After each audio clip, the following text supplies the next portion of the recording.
Olá, olá galera, tudo bom? Mais uma vez aqui, Inovação Descomplicada no canal Lancei Essa. Tô aqui com meu amigo Jean Paulo Lepori, famoso E aí, pessoal? Janzitos. Beleza? Cara, primeiramente, muito obrigado aí por aceitar nosso convite. Hoje minha voz não tá daquelas, galera, então assim, que bom, porque ele vai falar muito mais do que eu. Obrigado por aceitar nosso convite, cara. É muito bom ter gente que é de Brasília, que tem história com Brasília. A gente traz empreendedores daqui. E, cara, a tua história, pra gente, assim, é muito legal de trazer pro pessoal que tá nos ouvindo, porque tu passou por muita coisa, né? E muita coisa intensa, e foi, Oi. cara, lá no alto várias vezes, e a gente gostaria de ouvir, cara. Então, ouvir um pouco de quem é o Jean, de onde tu veio, como é que tu veio parar onde tu tá hoje na tua carreira profissional e pessoal? Fechou. Bom, pessoal, eu sou o Gianpaulo, né? Então a galera me conhece por Jean, múltiplas coisas. Inclusive João também. João. Aí você fala E. Jean, galera lembra de É. João. E a minha avó me chama de João até hoje, mano. É mesmo? Então, Bota fé. doideira. E. Cara, minha trajetória, acho que até profissionalmente falando, né? Começou faz uns 10 anos, né? Na UNB. Então. Enfim, tem um histórico que eu troquei de curso pelo menos umas 4 vezes, mas isso não vem ao caso. Eh, cara, Vem ao caso sim, a é, gente quer saber, viu? em breve eu falo também, mas eu comecei vendendo palha italiana, né, na UNB, então foi cara, eu nunca gostei de pegar dinheiro emprestado, né, desde quando eu era adolescente também, então, a primeira coisa que eu fiz quando eu entrei na faculdade foi tentar conseguir algum tipo de grana. Mas isso durou só uns 6 meses, mas foi muito bom, porque não sei se já chegou a vender doce também, é mega interessante, né, porque você, cara, você tem que abordar 100 pessoas para conseguir vender, sei lá, uns 7, 8 doces no máximo. Então você cria um pouco de resiliência também nesse processo. Mas aí uns 6 meses depois eu comecei a perceber, quando eu mudei de curso pela primeira vez para engenharia de redes, ah, que fazia mais sentido eu começar a dar aula particular, né, do que necessariamente eu continuar vendendo doce. Por grana mesmo, a mesma Uhum, hora que eu ganhava antes vendendo doce, eu ganhava muito mais dando aula particular. uhum. E não só isso, como eu conhecia muita gente também que tinha a oportunidade de dar aula particular, né? Então, que tinha acabado de sair de cursinho e tudo mais, e aí bem rápido assim, eu consegui juntar umas 15 pessoas e a gente, cara, começou a entregar cartão, né, em porta de escola e tudo mais. Na época ainda funcionava muito bem, hoje 15 em dia pessoas na operação ou 15 clientes? não, tipo assim, 15 Ah, professores, tá, tá, tá, entendeu? tá. É, e eu chamei eram amigos, né, na verdade. Aham. E e aí a gente começou a entregar em porta de escola e começou a dar muito certo, né. Eu acho que em um mês, assim, eu já cheguei no incrível faturamento, né, de R$ 3.000. O que pra mim era um absurdo, né. Porque, tipo assim, cara, do nada, sei lá, eu acho que com a palha italiana eu conseguia tirar R$ 1.000, R$ 1.500 por mês ali, mais ou menos, De receita?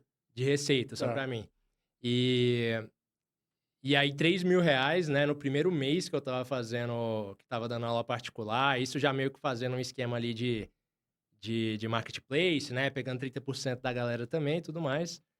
Foi um ponto que eu falei: "Cara, legal isso aqui, né, dá pra fazer mais grana e tal e tudo mais". E aí foi isso, cara, a gente foi evoluindo, isso era em 2015, né, Uhum. e aí a gente foi crescendo, foi evoluindo o negócio, só que ah, eu sempre quis fazer mais coisa, né, eu nunca consegui ficar parado em uma coisa só. Tô tentando agora, né, É, tá, aham, tá tô bom. tentando agora ficar mais tranquilo. Mas, cara, nesse meu período ali, sei lá, de 2015 a 2020, eu tive consultoria, sei lá, umas 2 ou 3 consultorias diferentes, com sócios diferentes também. Tive empresa de desenvolvimento de software, eh, e enfim, vários outros negócios também bem aleatórios que eu testava, mas o único que manteve, né, e foi resiliente foi essa de educação, de aula Uhum. particular, e que nesse momento ali, mais ou menos em 2020, né, na pandemia, a gente já estava, bem maior, já pensando, cara, em entrar em outros lugares. A gente já dava aula de praticamente tudo, desde aula de música até, aula de ensino médio, de ensino superior, enfim, muita coisa. E e aí depois disso chegou a pandemia, né. Obviamente o nosso negócio era as pessoas entrarem Uhum. na casa de outras pessoas. Então, cara, a receita caiu ali 90%, Não. né, tipo, do dia pra noite. Foi bem emblemático pra mim, porque a pandemia começou no dia do meu aniversário, né? No dia 11 de março. Aham. Então é sempre muito marcante, porque foi um mês que a gente basicamente deixou de fazer muita grana, Aham. né? Só que a gente tinha algo que a gente já tinha testado um pouco mais, que era aula de programação para criança. Na verdade, nem era para criança antes, era só aula de programação online, porque dava muito certo lá fora e tudo mais, já tinha currículo e etc. E aí a gente começou a criar isso aqui também. A gente falou, cara, o momento tá propício, vamos, né, emplacar um pouco mais isso e tudo mais. Antes da pandemia, vocês até tinham testado isso já, né? Que eu Foi, a lembro gente tinha testado, cara, não 2019 ali. não tinha emplacado, tipo, era muito esforço para convencer, entendeu? Porque pensa, é uma venda, ah, na época, né, se for para criança, é uma venda que você convence o pai e ao mesmo tempo tem que convencer a criança. É bem Uhum, complexo, né? Esse uhum, tipo de venda, assim, inclusive, é uma das coisas que me faz voltar para educação hoje. Eu quero vender mais para o cliente final do que aham, necessariamente aham. ser um intermediário. Mas aí lá, cara, a gente começou a criar organicamente mesmo. A gente levantou alguns experimentos para fazer semanalmente, então a gente era bem diligente em relação aos experimentos. E era normalmente experimento de canal de aquisição, né? Então a gente, cara, fazia, sei lá, vamos testar, por exemplo, YouTube Ads. Depois vamos testar, ah, fazer um curso gratuito. Vamos testar, enfim, a gente foi testando muita coisa. E o último teste, né, que é a parte mais interessante, foi parcerias, né? E aí, nessa parceria, na época lá da E até então tudo tinha dado errado, sim, não tinha tipo validado. assim, a gente estava crescendo mais rápido do que eu esperava até, tipo, a gente, sei lá, já tinha uns 35, 40 clientes recorrentes ali, né? Uhum, Então, nesse novo business já era uma receita que dava uns 10 mil mais ou menos ali de uhum. faturamento bruto. Mas a gente ainda tinha que achar um canal para escalar um pouco mais. E aí o último experimento era a parceria. Na época, né, tipo, a gente era muito próximo ainda da comunidade do Cultura Cotidiano. Uhum, E aí lá dentro tava a Colmeia, né? uhum. A Colmeia, para quem não conhece, acho que o Pigato já veio aqui, né? O Pigato e o Já, Fraps. já vieram, os dois vieram. Cara, tava lá, a gente teve sinergia naquele momento, né? A gente conversou, a Colmeia tava passando por algo muito parecido, só que uma proporção muito maior, porque eles eram bem maiores que a gente no business anterior. Mas a gente resolveu se juntar, né? Então foi meio que um M&A, assim, né? Aham. Tipo, não dá pra falar muito M&A, foi tipo uma joint Foi uma venture da vida. fusão ali que vocês Foi uma fizeram. fusão. E aí a gente, cara, entrei como sócio ali na Colmeia e foi quando realmente a gente conseguiu emplacar, né? Então eu entrei como vendas, eu lembro até, não sei se o Thiago tá vendo isso, o Fraps também, mas eu tinha um variável no primeiro mês, né? Então, assim, se a gente bater 150 clientes ali no primeiro mês, a gente... eu já meio que recebia meu salário, assim, né? Tipo, por completo. Destravava o salário. Só que, cara, eu já tava alucinado, né? Quando eu Aham, entrei. Então, tipo assim, a gente bateu isso, sei lá, com 20 dias ali, aham. sabe? Então, eu ali atendendo e vendendo pra galera, foi muito massa esse período. E... Só um parênteses nessa história, Ah, deixa eu até contribuir, porque ela tem muito a ver com a história disso aqui tudo. E eu acho que talvez você não saiba no detalhe assim, né? Porque quando o Rogerinho chamou para começar a gravar ali em janeiro, eu até tava na operação da Cotidiana ali no dia a dia, literalmente, cotidiano dia a aham. dia. E ele falou: vamos fazer uma gravação e tal. Foi até no estúdio que o Igor tem, que ele tá até fazendo algumas reformas lá, né, Igor? E, e aí falou: vamos gravar um teste aqui.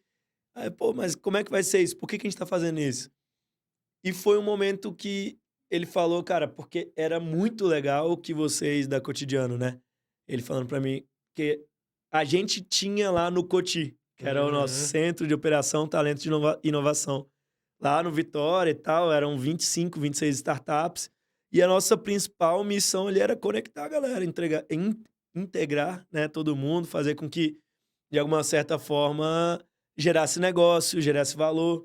E, Uhum. cara, o motivo, né, as 6 pessoas que estão aqui, 7, né, no total, mas tirando o Igor que chegou mais recente, era, cara, o Edu do Prólogo, Uhum. o Hugo do iFood, o Guerra, da Atmos, né, agora Sim. Polos, o Guto da Loquin, né, depois virou Loopbox, depois Loquin, eu e o Rogerinho da Pro Bono. Né? Uhum. E você também estava lá. Vários convidados que vieram aqui também já foram desse momento. E assim, só falei que são 6 empresas, né, que estavam lá de forma individuais, mas ao mesmo tempo coletiva, assim, de, cara, gerar negócio, gerar conexão. E era muito interessante nessa época, eu falei que eu não ia falar, né, galera? É muito interessante nessa época, porque assim que você chegou, como eram negócios semelhantes, né, teve essa validação sua, de ao mesmo tempo de, cara, pô, tem essa galera já aí, né, tô ligado mais ou menos, aí que foi se ligando mais, pô, que massa e tal. Aham. Do outro lado, a galera da colmeia, como tava num momento mais estabelecido, tinha acabado de pegar cheque também, Foi. falou assim, cara, pô, esse cara aqui do lado e tal, como é que vai ser isso, né? E aí foi massa porque vocês foram se conectando e no fim fizeram uma fusão, tá Foi, ligado? Tipo, foi. isso é muito doido, é um resultado, Não, como isso daqui bizarro. também é um resultado, né? Mas enfim, prossiga. Aí É. fizeram, e aí Não, foi, começaram a fazer cara. as E, vendas. e é interessante você ter falado isso, porque eu sempre fui muito cético em relação a estar nesses ambientes, sabe? Tipo, eu nunca pensei realmente que fizesse sentido, né? Uhum. Mas eu comecei a perceber que realmente o ambiente que você tá, ele molda muito a forma é, como você consegue meio que moldar realmente as coisas que vão acontecer pela frente, né? Tipo, é muito aquela frase lá uma frase que eu repito de forma contínua, né? Que você só consegue conectar os pontos olhando para trás, mas você tem que acreditar que de alguma forma eles vão se conectar no futuro, né? Então, e foi assim que eu fui para Coty, né? Porque Uhum. eu sabia que tinha a colmeia lá, Aham. né? Eu falei, cara, eu pensei assim, pô, o que que eu vou fazer aqui, né? Tem meu Aham. maior concorrente aqui disparado, né? E eu vou estar entrando aqui Aham. meio que trocando ideia. Mas, cara, depois foi uma grata surpresa, pô, eu sou muito grato, enfim, pelos dois Pigato e pelo Fraps também, que tava lá. Inclusive o Fraps, cara, eu acho que até hoje é o, é o maior dev, assim, que eu já trabalhei na vida. O bicho é bizarro, Ele é assim. bizarro, né? É. Cara, aí foi isso. A gente se juntou, né? A gente tava crescendo bem também e tudo mais. Pensando já em levantar um Series A, né? Então a gente já tava estruturando um pouco mais essa tese ali pro Series A também. O Thiago, na época que era o CEO, tava tentando, fazendo aquelas reuniões de praxe e tudo mais. É, Só que aí chegou um momento que a gente teve um platô, porque começaram a entrar alguns concorrentes também aqui no Brasil.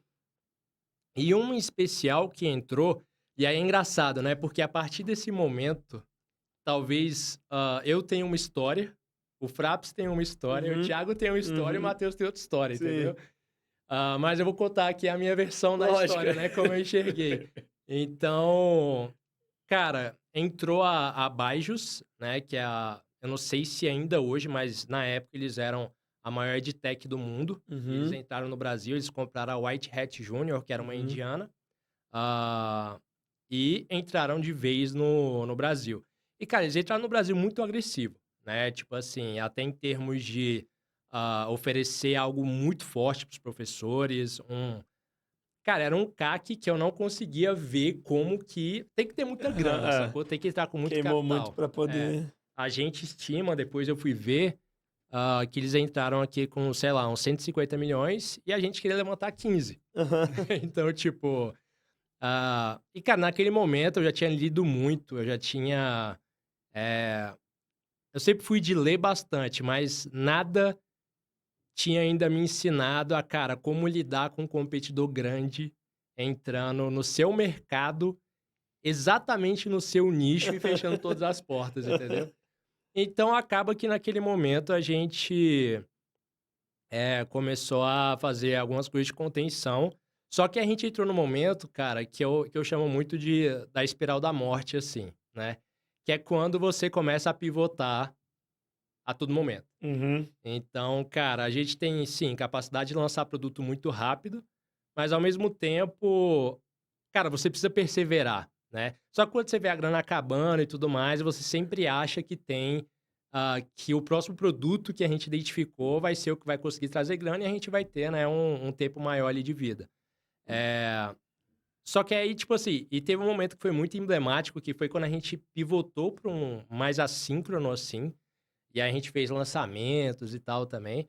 E depois a gente olhou pra trás e queria voltar pro que a gente estava Aham, antes, lá porque, atrás. tipo, ele tinha uma margem maior pra gente, né? Por mais que o outro trouxesse um GMV maior. Uhum. Então, mas aí nisso, cara, a gente começou a transição e etc. E aí viu que de fato a gente não estava mais conseguindo crescer, não ia dar mais para pagar também a galera que estava lá. E a gente começou essa transição, né, para desfazer a companhia. E enfim, reposicionar quem estava lá. A gente tinha realmente os desenvolvedores muito bons, assim, muito leais, né?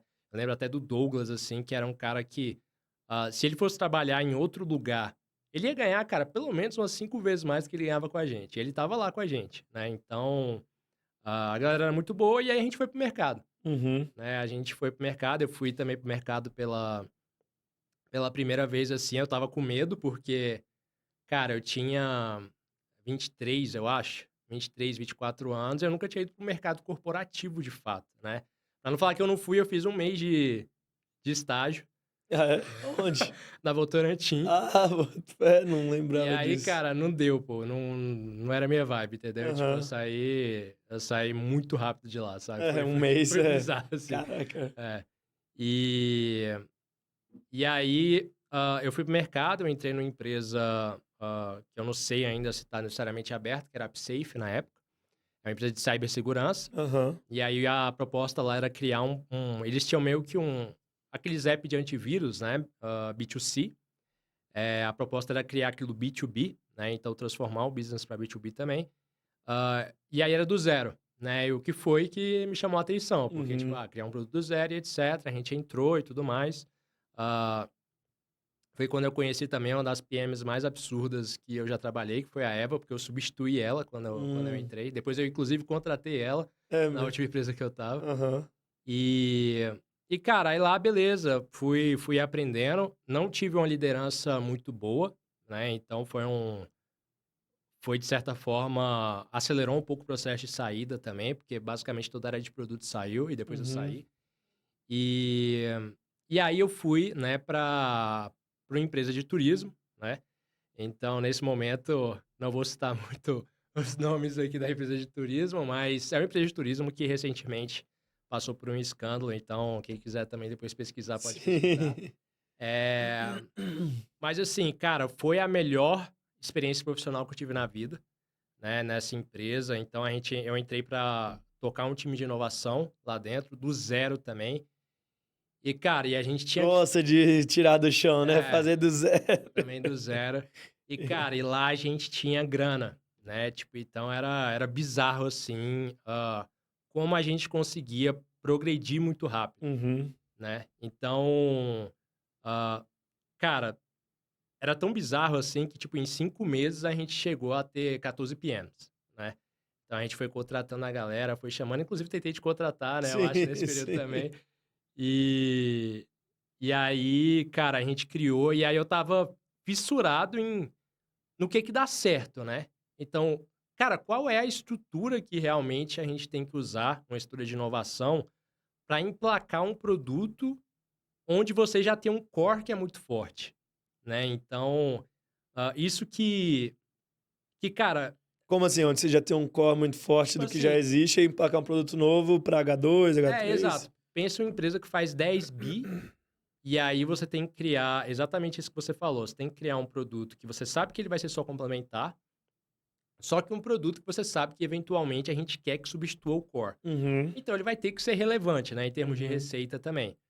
E esse era o desafio, era conseguir identificar o portfólio, cara, o que a gente vai apostar mais e o que a gente vai só aceitar, né? Porque a gente tinha uma estrutura de exit lá dentro, Uhum. né? Então a gente acompanhava no Coda, que é tipo um Notion da vida, né? Só que é B2B. Aham. E a gente tinha, tipo, todo o portfólio lá e, cara, quais são os marcos que a gente precisa atingir para fazer o exit? O que era o exit? Sairia da área de inovação, iria para uma estrutura realmente, Uhum. cara, com o seu próprio product manager dentro da área de produto Com a operação já realmente. definida.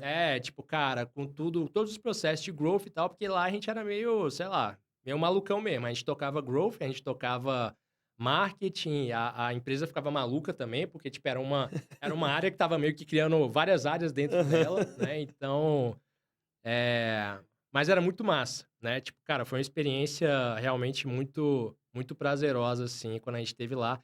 E foi interessante porque a Reforge, não sei se tu conhece a Reforge, Não.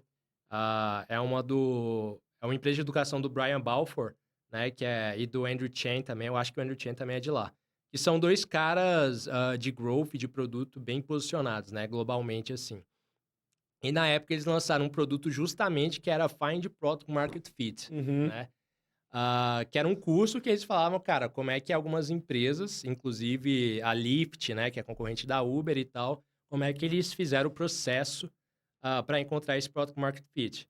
E foi massa porque, assim, cara, eu já tava 3 meses, pelo menos, tentando chegar nesse ponto, né? Tipo, Uhum. pô, como é que a gente chega? Então, na hora que eles lançaram, eu acho que eu nunca fiz um curso tão rápido na vida, sabe? Assim, Tipo, comeu o Cara, foi curso. tipo 2 dias eu tinha feito o curso todo, assim. É um curso, sei lá, que tinha umas 30 horas. Então imagina, faz as contas. E aí, nisso, eu já comecei a testar. Eu mandava e-mail pra eles direto, falando assim, cara, eu tenho uma estrutura aqui que eu tenho 14 PMs, e a gente vai testar tudo que vocês colocaram lá no curso. Bora e tal, só que eles nunca me responderam. Aí, então, Aham. beleza, né? Tentei, né? Caraca, é É, prato cheio, né? Mas, é. enfim, os caras E devem estar sem aí, fome. e aí, cara, foi massa, porque a gente já viu muita coisa que deu certo e muita coisa que não fazia sentido, porque o contexto importa muito, né? Então, tipo, acho que a grande questão dos cursos e tudo mais, beleza, hoje eu até vendo o curso também, mas eu sou meio hater nesse sentido, que é, cara, a galera achar que é só pegar aquilo e copiar e colar, entendeu? Uhum. Não é, cara, nem de perto isso, sabe? Sem Tipo, entender contexto nenhum. cara, o contexto é uma das paradas mais importantes, né? Então, tipo, até a adaptação que eu fiz na metodologia da Reforge na época foi que eu coloquei contexto e mercado, né? Que eram duas coisas que eles não abordavam nas dimensões estratégicas lá que eles chamavam para você validar de fato um novo produto ou um novo business. Tu lembra de algumas delas? Cara, lembro que eu repito isso muito. É, então puder falar É, pra gente. então, assim, a primeira dimensão era problema, Uhum. né? Então, obviamente, cara, você saber, tipo, qual é o problema e tudo mais que você tá abordando, a dor que você tá pegando realmente. Legal. A segunda dimensão é público-alvo, né? Então, o que eles chamam lá de target audience e tal. Para você identificar, pô, se for B2B, então você, cara, traçar ali qual é o budget da empresa, qual é o tipo de cargo. Se for B2C, normalmente é para uma vertente de use cases, Uhum. né? O que são use cases? Basicamente é uma mistura de persona com job to be done, né? Então, eles usavam mais isso que eu gosto bastante, é o que eu uso hoje também. Depois a gente tem proposta de valor, né? Que é a terceira dimensão deles. Ah, depois de proposta de valor, tem diferencial competitivo, né? Então, justamente você vê como é que é isso. O quinto é estratégia de crescimento e o sexto, por final, é modelo de negócio, Uhum. né?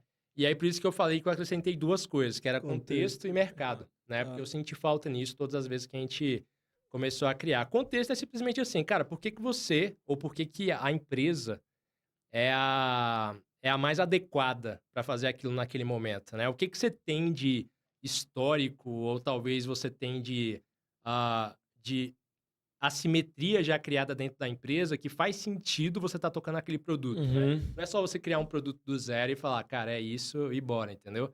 Então, eu uso até hoje, né? Então, essas 8 dimensões. Só qual é a grande questão aqui? E que eu gostei muito, né, da metodologia deles. Era tipo, cara, qual é a dimensão mais arriscada para começar? E Em- vai depender de. Exato. Porque, tipo, é muito normal. Cara, isso é coisa de empreendedor como um todo, né? A gente tende a procrastinar algumas coisas e é justamente essa coisa que, cara, que é a mais Que vai arriscada. dar merda lá na Do tipo frente. assim, cara, proposta de valor, por exemplo. Vamos citar aqui o podcast até. Cara, a gente entende que isso aqui vai entregar valor pro público X e etc e tal. E a gente sabe que vai entregar, Aham. entendeu? E tudo mais.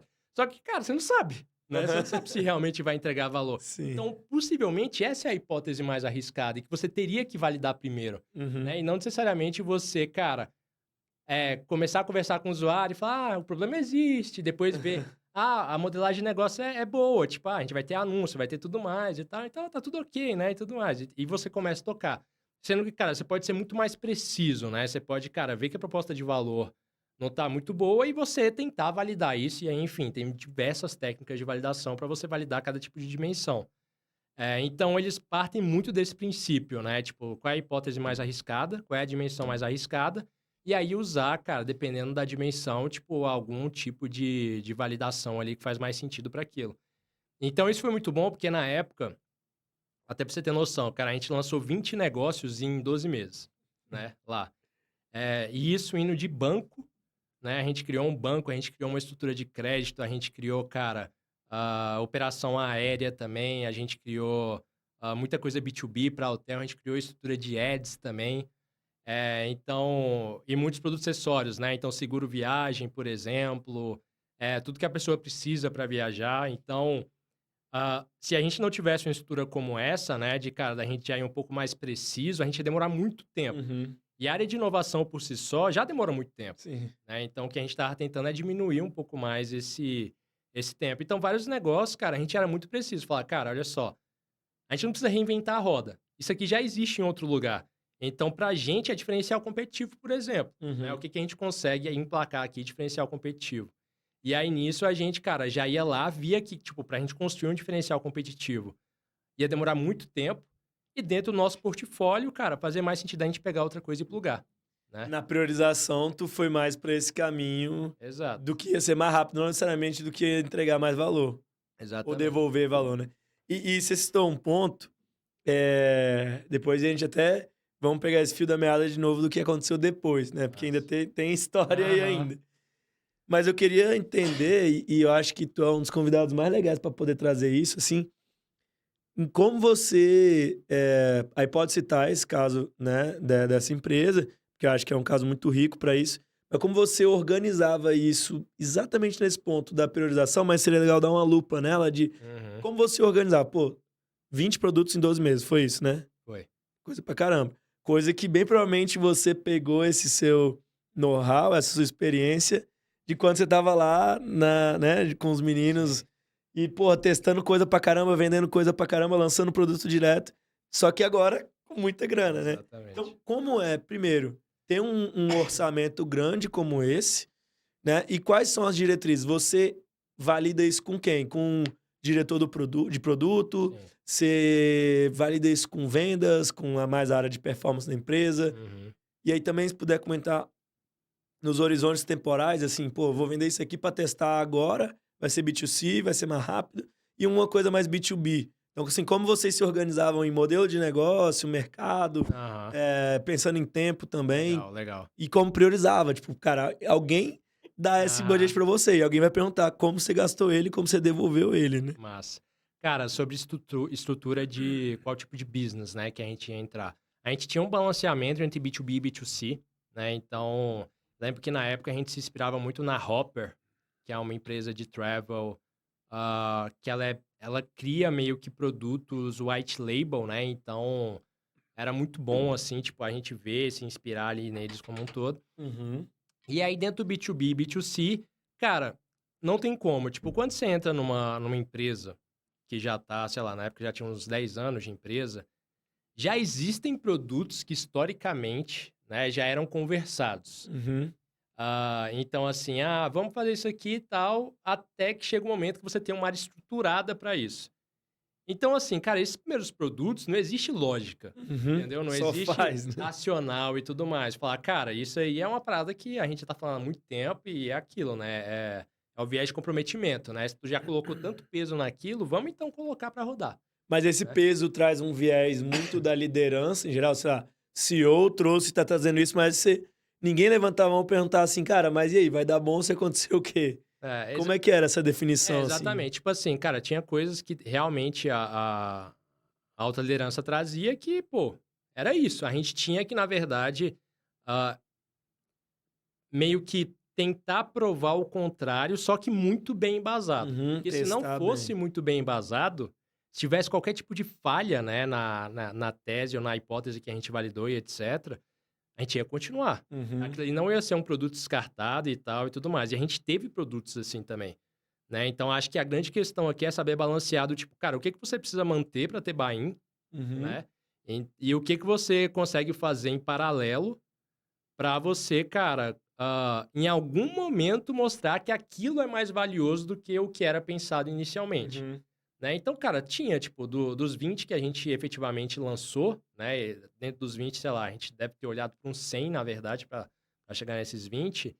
Eu posso falar que tinha uns 4 ou 5 que eram produtos assim, né? Tipo, cara, que vinha da autoliderança e a gente tinha que tocar, enquanto os outros a gente já tinha uma autonomia bem maior, né? Do Uhum. tipo, cara, praticamente 100% de autonomia. Uhum. Então, na estrutura de priorização em si, né, a gente tinha uma parte do time, porque como é que o time era separado, né? Eu tinha o meu chefe na época, que era o CPO lá, Uhum. que é o Alan, né, o Sim. Alan Batista, inclusive, se for remoto e tal, vale chamar ele para um papo também, ele é muito bom de Mas papo. ele é massa mesmo. E, cara, Ele era o CPO e aí tinha você. e eu tava como o head de inovação lá dentro, Aham. né? E aí, cara, comigo tinha uma estrutura de 14 PMs, né? A ponto que, cara, quando chegou no 10º PM, eu já não tinha mais nenhuma condição de estar liderando, cara, mais de 10 PMs. Aham. Então, a É gente gente criou pra uma, caralho. a gente criou uma estrutura de ter, tipo, cara, 2 GPMs na época, né, Aham. intermediários ali. Eu acho que eu É, conheci um deles, né? O Solon chegou a ser GPM, O né? Solon chegou a ser É, GPM. Ele foi o terceiro GPM, é porque foi muito rápido, né, a Solon eu experiência. conheço só há É, 14 anos, um pois negócio é, o Solon assim. tava lá. E, inclusive, abraço pro Solon aí, se ele estiver vendo. É, cara, nessa estrutura a gente tinha ah, um time B2C, um time B2B, porque, tipo, e por que a gente separou assim? Porque tinha muita coisa que a gente aproveitava em termos de distribuição Aham. pro B2C, né? Então, pô, se a gente tá vendendo um seguro viagem e a gente também vende aéreo na mesma estrutura, faz sentido a gente aproveitar a mesma distribuição para fazer um cross-sell ali entre os dois, né? Uhum. Então, você consegue meio que levar o mesmo conhecimento que você tem. No B2B, porque, tipo assim, o nosso B2B era basicamente hotel, né?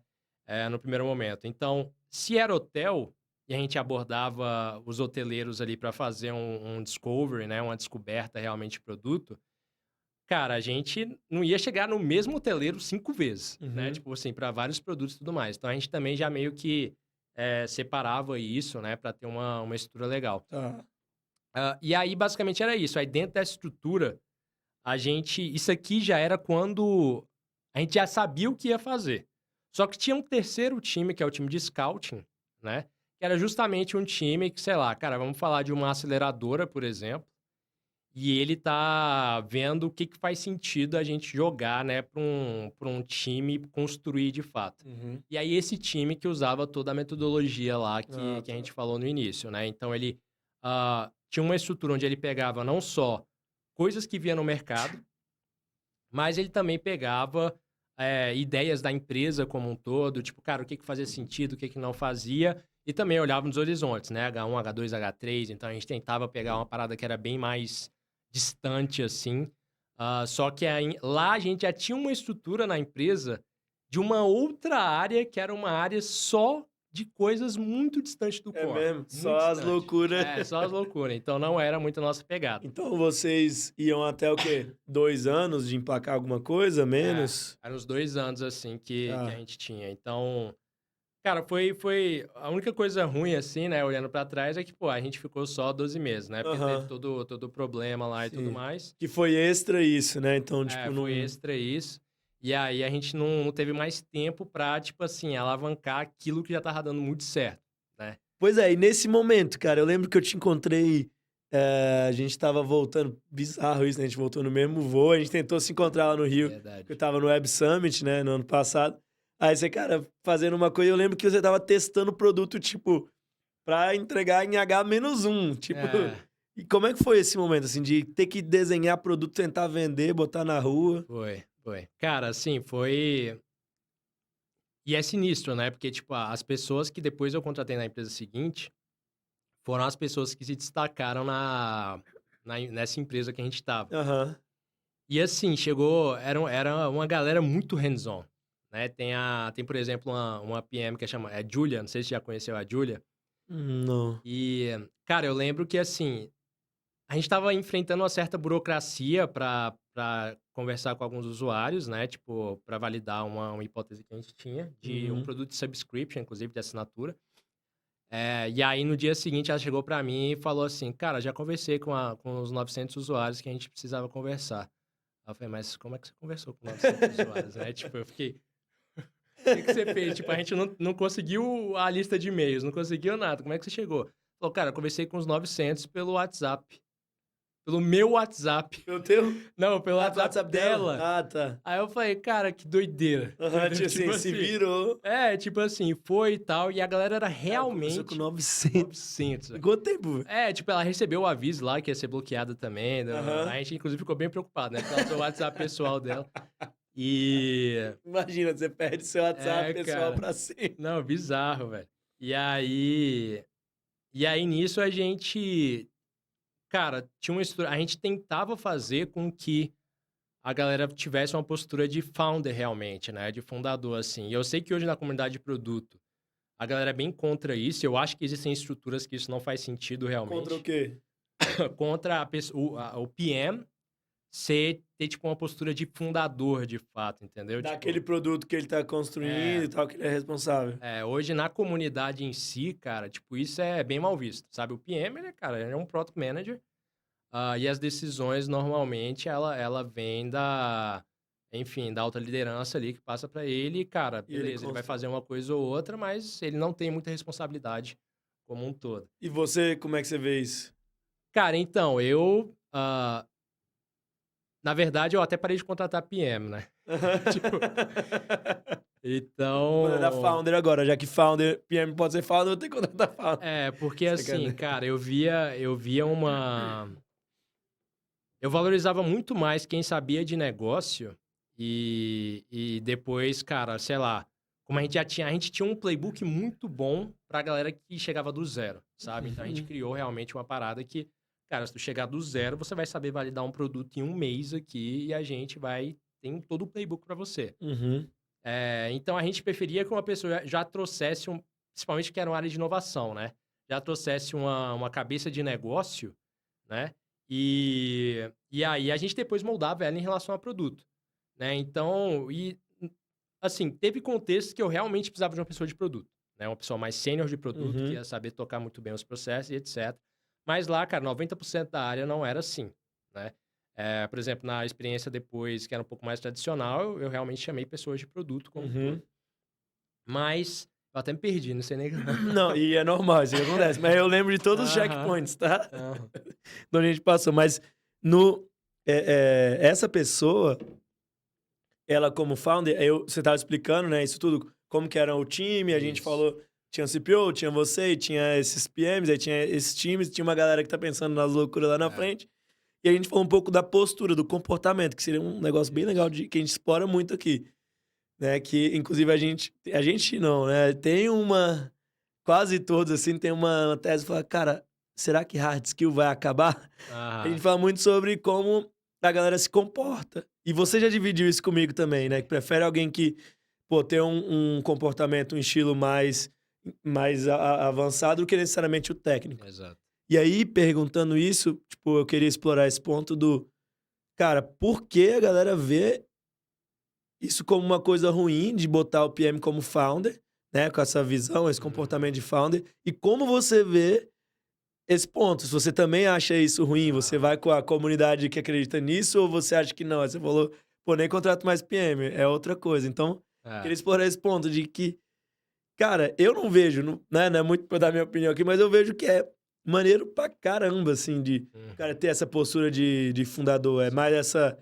intraempreendedorismo. O cara não tá empreendendo no próprio negócio, mas, pô, construindo o próprio produto, construindo o próprio time, a operação, em um momento que ele vai fazer o exit, que é o que você falou. Uhum. Pô, a estrutura tá desenhada, tem até o nome, Sim. né? O cara faz o exit, beleza, agora eu vou criar outros produtos, vou fazer outra jornada empreendedora dentro da empresa. Aham. É muito raro, né? Por isso que esse é o nome Inovação Descomplicada, porque a galera não consegue ver, né, o intraempreendedorismo acontecendo. Aham. E pra mim, pessoas que, pô, não acreditam que isso pode acontecer, aí, de fato, pra mim não existe o empreendedorismo nesse formato, Aham. sacou? Eu acho legal. E eu queria ouvir tua Massa, percepção, massa. assim, não só da Cara, comunidade. então, em área de inovação, eu acredito que realmente tem que ser uma pessoa com postura de founder, sabe? Aham. Então, cara, vai ter que ser uma pessoa que vai atrás, né? Vai ter que ser uma pessoa que, cara, ela vai ficar muito incomodada se as coisas não tiverem tendo progresso, né? E aí eu até separo muito progresso de movimento, né? É muito fácil você ter movimento e você, cara, fazer várias coisas, mas que não estão gerando progresso nenhum. Uhum. E essa pessoa, normalmente, ela tem esse tato, né? Ela consegue perceber do tipo assim, cara, das tarefas que eu tenho diariamente, essa tarefa em si vai ser o que vai gerar progresso. E normalmente é uma tarefa que tira você da zona de conforto, né? Que vai ser, cara, conversar com vários clientes, que vai ser tentar chegar, enfim, em alguma estrutura B2B muito grande também e tudo mais. Então, numa área de inovação, eu acredito que sim, né? Então, isso é até tranquilo pra mim. Só que hoje eu até mudei um pouco já. Então, tipo assim, se antes eu contratava uma pessoa de business, né, porque primeiro, beleza, vamos contratar PM, depois eu falei, não, vamos contratar uma pessoa que sabe um pouco mais de business e a gente capacita em produto. Hoje, eu tô priorizando pessoas que sabem construir. Uhum. Então, quando eu falo pessoas que sabem construir, eu tô priorizando dev, Uhum. né? Então, assim, hoje eu prefiro contratar, cara, um desenvolvedor que não sabe de business, Aham. ele não sabe de produto, e aí eu vou capacitar ele a entender também esses dois lados, entendeu? Então, é lógico que isso depende muito da liderança, depende muito de quem vai estar com ele, né? Porque, tipo assim, cara, se você não tem tempo, não faz sentido você chamar um dev que não vai saber nem por onde começar, Uhum. né? Ele só vai codar ali, provavelmente vai codar muita coisa que não faz sentido. Uhum. Só que quando você tem uma estrutura, um playbook muito direcionado, cara, você trazer uma pessoa que ela sabe tirar coisas do zero, né? E aí o Efren agora deve tá maluco, porque, tipo, dá pra tirar coisas do zero. No code também, mas A assim, gente falou muito sobre isso, é, inclusive. mas assim, cara, mesmo em no-code, por exemplo, uma ferramenta, o NA10, que é uma ferramenta bem conhecida para a comunidade no-code. Cara, se você tem um conhecimento um pouco mais técnico, você vai lidar melhor com aquilo, Uhum. né? Então, hoje eu prefiro trazer as pessoas que consigam levar de 0 a 1. Aí, lógico, se você tiver uma estrutura que tem pessoas que levam de 1 a 100, por exemplo, aí beleza, você pode chamar mais essa galera. Mas se é uma estrutura do zero, que você tem pouco recurso e que, cara, você não sabe muito bem o que fazer, tipo, às vezes vale mais a pena você ter um playbook muito bem direcionado, você dedicar tempo e aí você chamar uma pessoa que sabe construir, né? Então, é... Então, essa pessoa do 0 a 1 é diferente do perfil do 1 a 100. Exato. Quais são as principais diferenças assim, pra tu? E por que que você Massa. antes tinha essa visão mais do cara do negócio que vai pro tech, agora do tech que vai pro negócio? Massa, cara, porque a primeira pergunta, né? O de 0 a 1, cara, é uma pessoa ele gosta muito de criar, Uhum. né? Eu falo que eu sou uma pessoa de 0 a 1 e eu não Aham. sei codar muito bem, então é um Aham. problema, né? É, então, do 0 a 1, é uma pessoa, cara, que ele assim, ele só quer despachar, entendeu? Tipo, Aham. cara, vou criar isso daqui, validar, taranã, pá, foi, próximo. Vou aqui, né, e vai. O cara do 1 ao 100, assim, que a gente tá chamando, já é o cara que ele já tem uma noção bem mais forte de go-to-market, né? Então, tipo assim, ele sabe bater o olho em alguma coisa e ele tem uma visão de quais os canais que faria mais sentido ele estar experimentando a curto prazo e a longo prazo, Uhum. né? Então, assim, ele sabe que a curto prazo, sei lá, talvez algo que viralize um pouco mais, um TikTok da vida faça sentido, mas você sabe que não vai ter muita retenção, logo você tem que criar uma estrutura a longo prazo que faça sentido também em termos de aquisição, Uhum. né? É, e aí, nessa pegada, tipo, se você tem isso, é ótimo, você tem budget para isso, né? Agora, assim, a grande questão ah, se você tiver que decidir entre um e o outro, né? Então, assim, entrou, cara, e aí? Né? O que você vai fazer? Hoje, tipo assim, Gianpaolo, hoje, 2024, né? Julho, pelo menos, não sei agosto. Hoje, ainda assim, tipo, cara, se eu tivesse na liderança dessa pessoa, eu preferiria que ela fosse uma pessoa desenvolvedora, Aham. né? E aí eu meio que ficaria com essa estrutura, porque, tipo assim, eu meio que conseguiria tocar o go-to-market de pelo menos uns, sei lá, uns 8, 9 produtos em paralelo, enquanto a galera ia estar construindo, Uhum. né? Agora respondendo a outra pergunta, né? Por que que eu mudei assim e tudo mais? Porque, cara, é,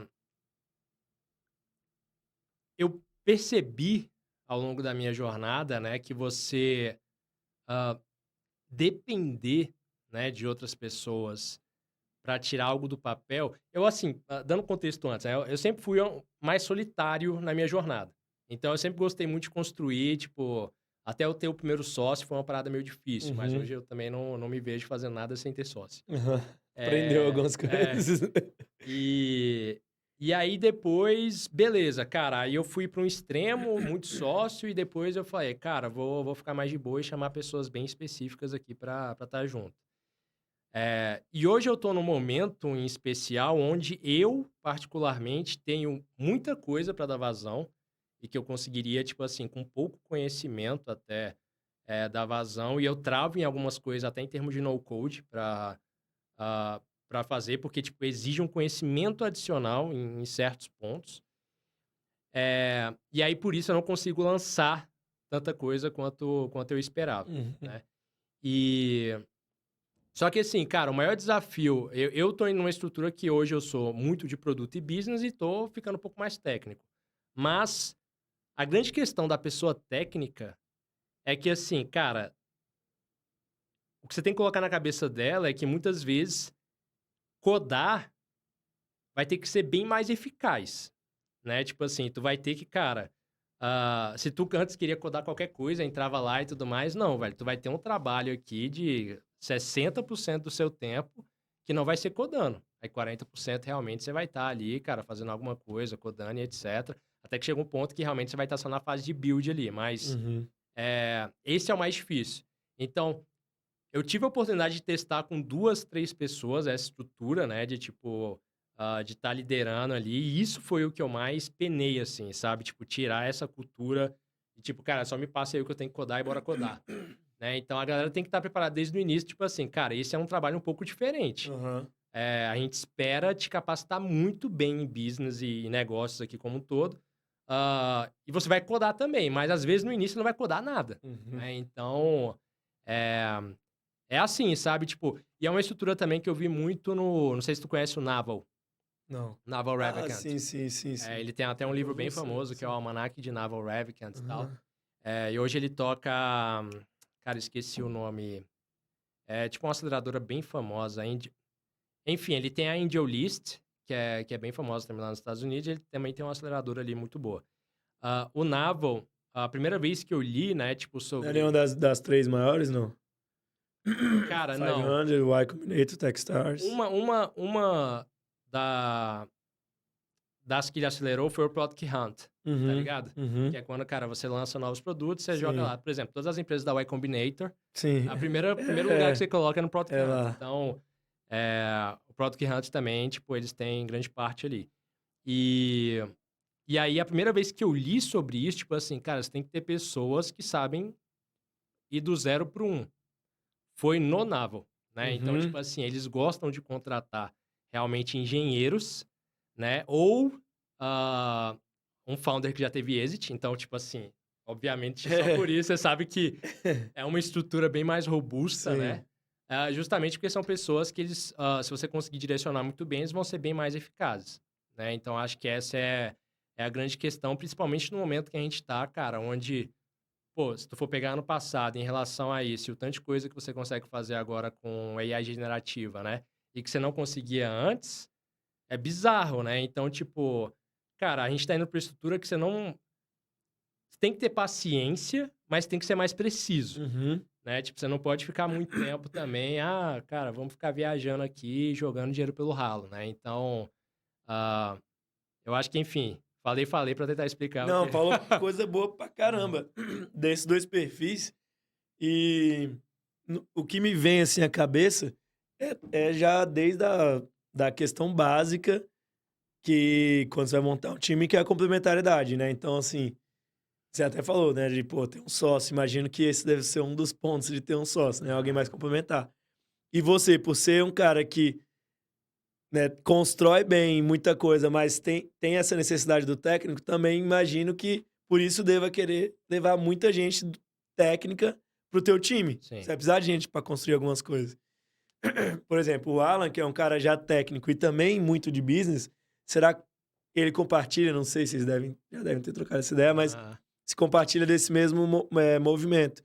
Porque uma coisa que eu tenho visto muito é até a galera de dados, assim, até desenvolvedores mais juniores, assim, estão meio que perdendo um pouco espaço para quem é mais hard mesmo, os engenheirão e tal, de dados, tipo, não tem como, assim, até o Fraps falou aqui no podcast dele na verdade, eu falei com ele, até foi pós o podcast ali, que ele falou, cara, agora, quando você vai encontrar um founder, você tem que pegar meio que um cara que é já muito forte nessa parte, sacou? Um sócio que você tá querendo. Assim, um cara tem que ser engenheiro mesmo de dados, ou né, alguém que tá realmente muito no técnico ali, forte, para você complementar o resto. Porque não adianta você construir o negócio hoje com um cara que ainda tá começando nesse momento de, cara, entender e vai demorar muito pro negócio. Com as coisas que a gente tem hoje, esse cara é substituível rapidamente. uhum. Aí eu queria ouvir outra percepção sua de uma frase que eu falei mais cedo, que a galera tem falado muito do, cara, hard skill vai acabar. Uhum. Mas a gente tá falando aqui de um tema que, na verdade, se opõe a isso, Uhum. né? Então, quem tem hard skill hoje aqui, nas coisas que você tá trazendo, é alguém que hoje se destaca mais. Uhum. Qual que é a tua opinião sobre isso? Assim, em algum momento acaba e a galera vai ser, pô, só quem sabe mais construir isso, ou então conectar, como o Efren, né, que é um cara que, tipo...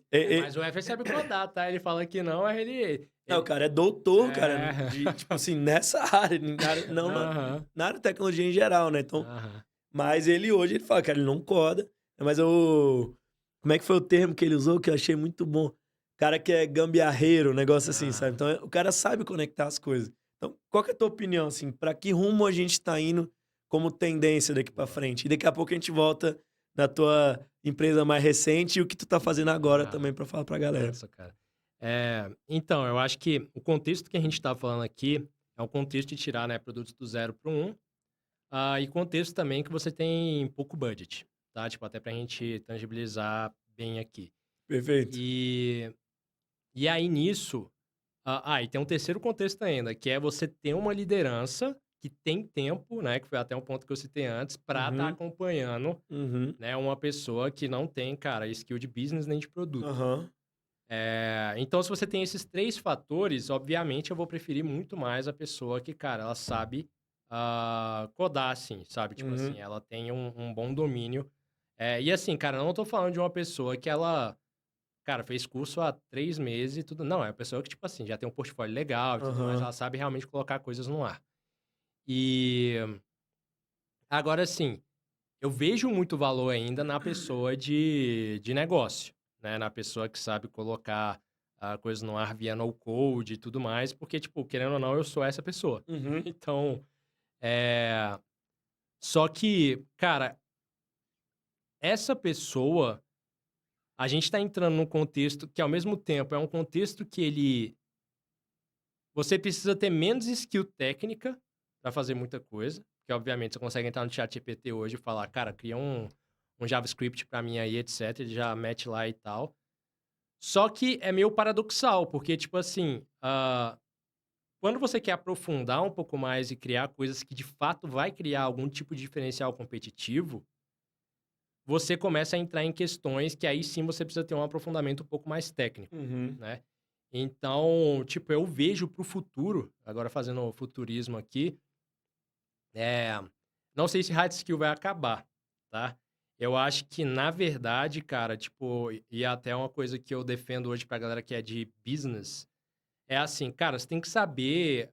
Você não precisa saber codar, mas você precisa saber flutuar muito bem em tech, sabe? Tipo assim, cara, você precisa saber o básico, por exemplo, de uma arquitetura, sabe? Você precisa saber o básico de banco de dados, para que você consiga conversar, né? Para que você consiga ver que, às vezes, cara, alguma coisa no banco de dados pode ser o diferencial competitivo e que vai criar uma modelagem para você em termos de negócio e que talvez você vá levantar mais capital por conta disso e que você não conseguiria ver, né? Tipo, se você não tiver nenhum tipo de conhecimento nisso.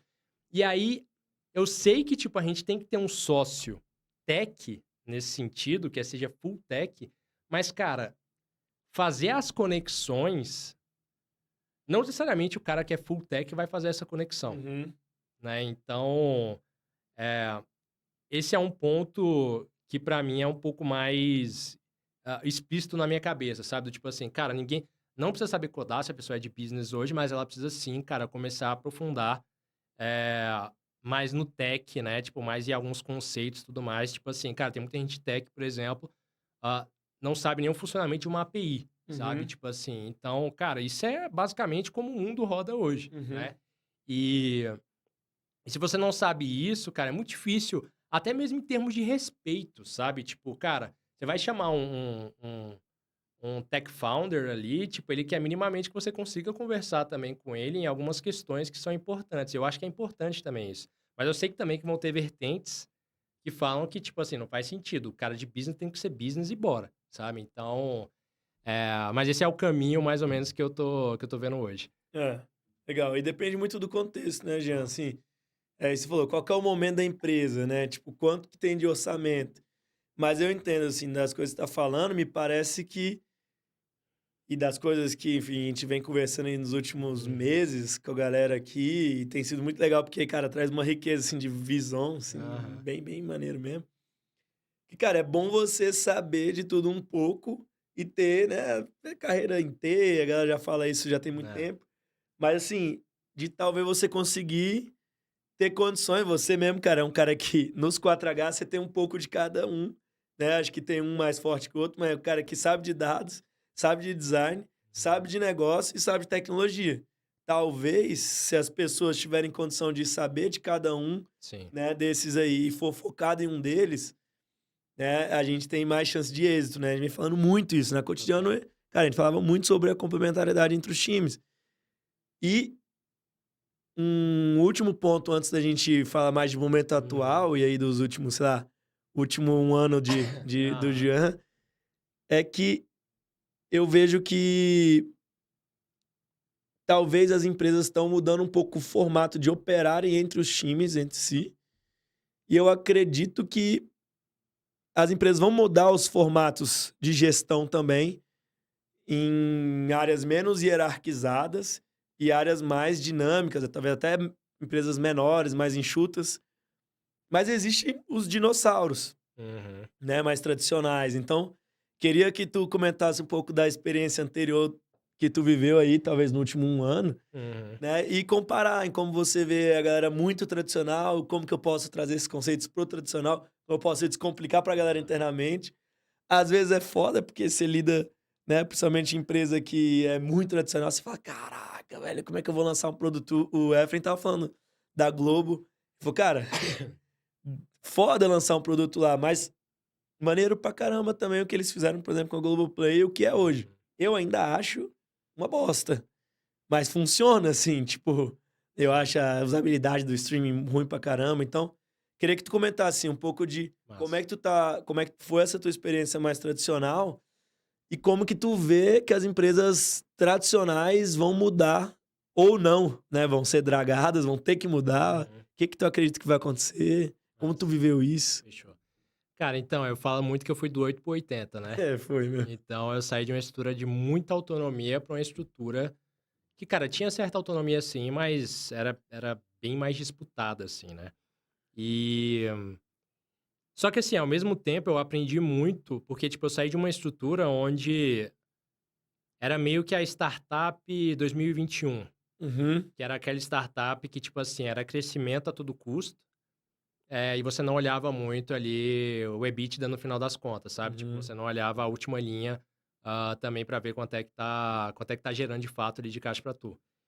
E aí, quando eu fui nessa experiência bem mais tradicional assim, cara, eu aprendi a olhar muito para esse lado, uhum, né? Então, cara, métricas financeiras passaram a fazer muito mais sentido.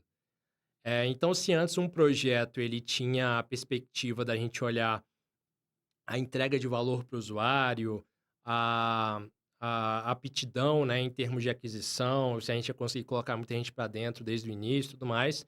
Depois eu passei a olhar para, tipo assim, cara, qual a perspectiva de grana que a gente vai fazer nisso daqui uhum, 3 meses? uhum. Entendeu? Então, tipo, Que entra no caixa, né? exatamente. Então, não se olhava mais tanto para longo prazo assim.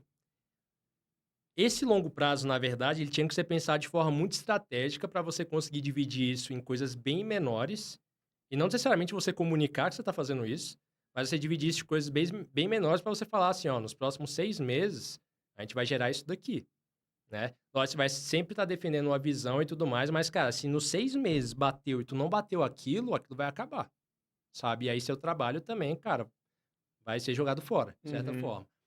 Então, é uma estrutura assim que, cara, eh, tudo é pensado muito em termos de capital, né? Então, tipo assim, cara, quanto que isso vai gerar grana pra gente? E isso tem potencial realmente de substituir? O que que a gente consegue fazer pra provar isso? E aí provar, cara, é provar mesmo, sabe? Do tipo assim, é quase tu fazer um eu não gosto muito de fazer, né, mas, cara, tu fazer uma previsão de fluxo de caixa, assim, tipo, e você ir descendo linha por linha, passando ali também, cara, receita bruta, lucro e etcétera, ver quanto é que vai dar de imposto e tal, e aí você vai, e coloca. Então, assim, é uma estrutura que você tem que navegar muito mais politicamente falando, né. Então, se não é a sua vibe, né, tipo, de você navegar numa estrutura política que, cara, você tem que ficar viajando só para realmente fazer, Shake hands. politicagem e tal, e tudo mais, para Apertar a você conseguir mão, dar almoçar. vazão em muita coisa, cara, não faz muito sentido, né. E eu vou ser sincero que comigo, eu penei muito até entender isso, porque eu vim do 8. Aham. Né, então eu vim de estrutura, cara, que isso não era muito necessário, se eu conseguisse provar que a gente entrega valor para o usuário, né. Eh, mas aí, ao mesmo tempo, assim, eu acho que tem que ser o meio termo. Uhum, Tipo assim, cara, nem muito pra lá, nem muito pra cá. uhum, Porque não tem como, cara, se você tá numa estrutura que você tá olhando, assim, somente métricas financeiras, sem você olhar mais nada pra ver se aquilo ali tá fazendo sentido, cara, você sempre vai olhar pra curto prazo. Você sempre vai ser incremental, sempre assim. Tipo, você não vai sair, daquilo, e aí você vai desesperar em algum momento. Porque, aham, cara, vai entrar algum player nesse mercado que ele já tá fazendo, já tá olhando ali a visão de longo prazo há muito tempo. E aí nisso, cara, você vai ser desoptado e pronto. E aí você vai sair correndo, vai ficar desesperado pra ir atrás de pensar um pouco mais, seja, cara, 5 anos à frente que seja. Só que aí, meu irmão, tu já começou a perder mercado, né? Você já começou a perder share, e aí já tá bem mais difícil para você criar estrutura. Então, eu acho que a empresa tradicional ela tem que saber aproveitar muito bem a simetria que ela tem, ah, em termos de tipo assim, cara, é um business que sabe fazer dinheiro, sacou? uhum, Mas assim, se tu sabe fazer dinheiro, separa muito bem o que que é esse dinheiro que você vai aportar numa outra estrutura, né, tipo, uhum. então, cara, beleza, sei lá, se a gente vai colocar 1% da nossa receita anual, é 1% da receita anual, sacou? Tipo, e é isso, velho. Bora ver o que que vai acontecer ali nesse período. Lógico, você vai querer provar valor sempre, ver se aquilo tá andando ah, na direção que tem que ir, e sempre fazendo uma gestão de portfólio. Um dos maiores erros que eu já vi é a galera apostar muito em uma coisa, e cara, não tem como, tipo, assim como uma estrutura de sei lá, de um VC da vida, né, da Power Law, é a mesma coisa, assim, tipo, cara, você tem que estar apostando em muita coisa para você ver aquilo que vai convergir um pouco mais. Então, se você tem uma estrutura enxuta para isso, é complicado. Como é que a gente fez para resolver a estrutura enxuta? A gente contratou uma galera mais júnior, né? Aham. Fez um playbook, deixou a galera mais estável mais rápido e, cara, deixou a galera tocar. Onboarding rapidão, bem Mas tem gente que feito. prefere contratar bem mais sênior e colocar para tocar também. Então, acho que tem os dois lados. Uhum, Ah, Mas, cara, acho que essas são as principais diferenças, assim, tipo, de uma estrutura, bem mais autônoma pra uma estrutura mais tradicional. uhum. Assim, tem alguns parâmetros aí, né, que você comentou. Então, liderança, contexto, né, o próprio mercado. Então, como isso é visto também, né? Como é que. Acho que tem um ponto aí que é como é que te entregam esse chapéu, né? Tipo, cara, por exemplo, tu vai ter 1% da receita, mano, e o que der é isso que você tem. Uhum, Mas eu vejo que tem uma diferença entre as empresas que quando você vai priorizar esses investimentos, que querendo ou não, são investimentos. Tem um desalinhamento, né, entre uhum. o que se realmente espera. Então, como é que era, assim, fazendo, um parâmetro, né? Pegando duas empresas que, cara, eram essas duas que você comentou, tipo, que faturavam muito, né? E comparando também com quando não faturava quase nada, assim, como é que essa captação de investimento Massa. já era dita? Fala, cara, tu tem isso, era possível de fazer, tinha que fazer um shake hands ou não? Como é que você captava investimento dentro da própria empresa para tocar os produtos, os projetos, assim? Show. Cara, acho que o primeiro ponto, tipo, pô, você entrou numa empresa hoje, por exemplo. Cara, você vai ter que pegar o que tá sendo, né, tipo, hypado ali dentro. Então, se é Uhum. isso, beleza, bora pegar isso e tudo mais, e você vai meio que navegando dentro disso, né? Tipo, eu acho que, cara, os primeiros 100 dias, pelo menos, de uma pessoa e eu nem falo só área de inovação, acho que qualquer empresa como um todo, é você entender bem a cultura meio que às escuras ali, Uhum. né? É aquela cultura que não é a cultura que tá escrita e tá falada, é a cultura que você sabe muito bem quem são as pessoas que tem influência no que você quer fazer. Uhum. Então, cara, você não vai chegar chutando a porta e falando, não, vamos fazer uma parada totalmente diferente e tal, Uhum. e não. Então, você vai chegar, para você ganhar confiança, obviamente, e aí depois que você ganhar confiança, você começa a jogar algumas coisas. Você fala assim, ó, cara, tem essa oportunidade aqui também, que a gente pode pegar. E aí uma coisa, tipo, quando você tem uma estrutura um pouco mais sênior de inovação mesmo, obviamente você vai falar, cara, quanto você precisa de capital. E aí, isso era uma coisa que até na empresa anterior, né, que era mais autônoma, a gente estava construindo algo muito massa nesse sentido, que era justamente quase que criar um processo de captação. Uhum. Então, assim, cara, você ia ter um período de cash burn, né? Você ia falar, pô, eu preciso de 50 mil para levantar isso, né? E, cara, me dá 2 meses, né? 50 mil e 2 meses.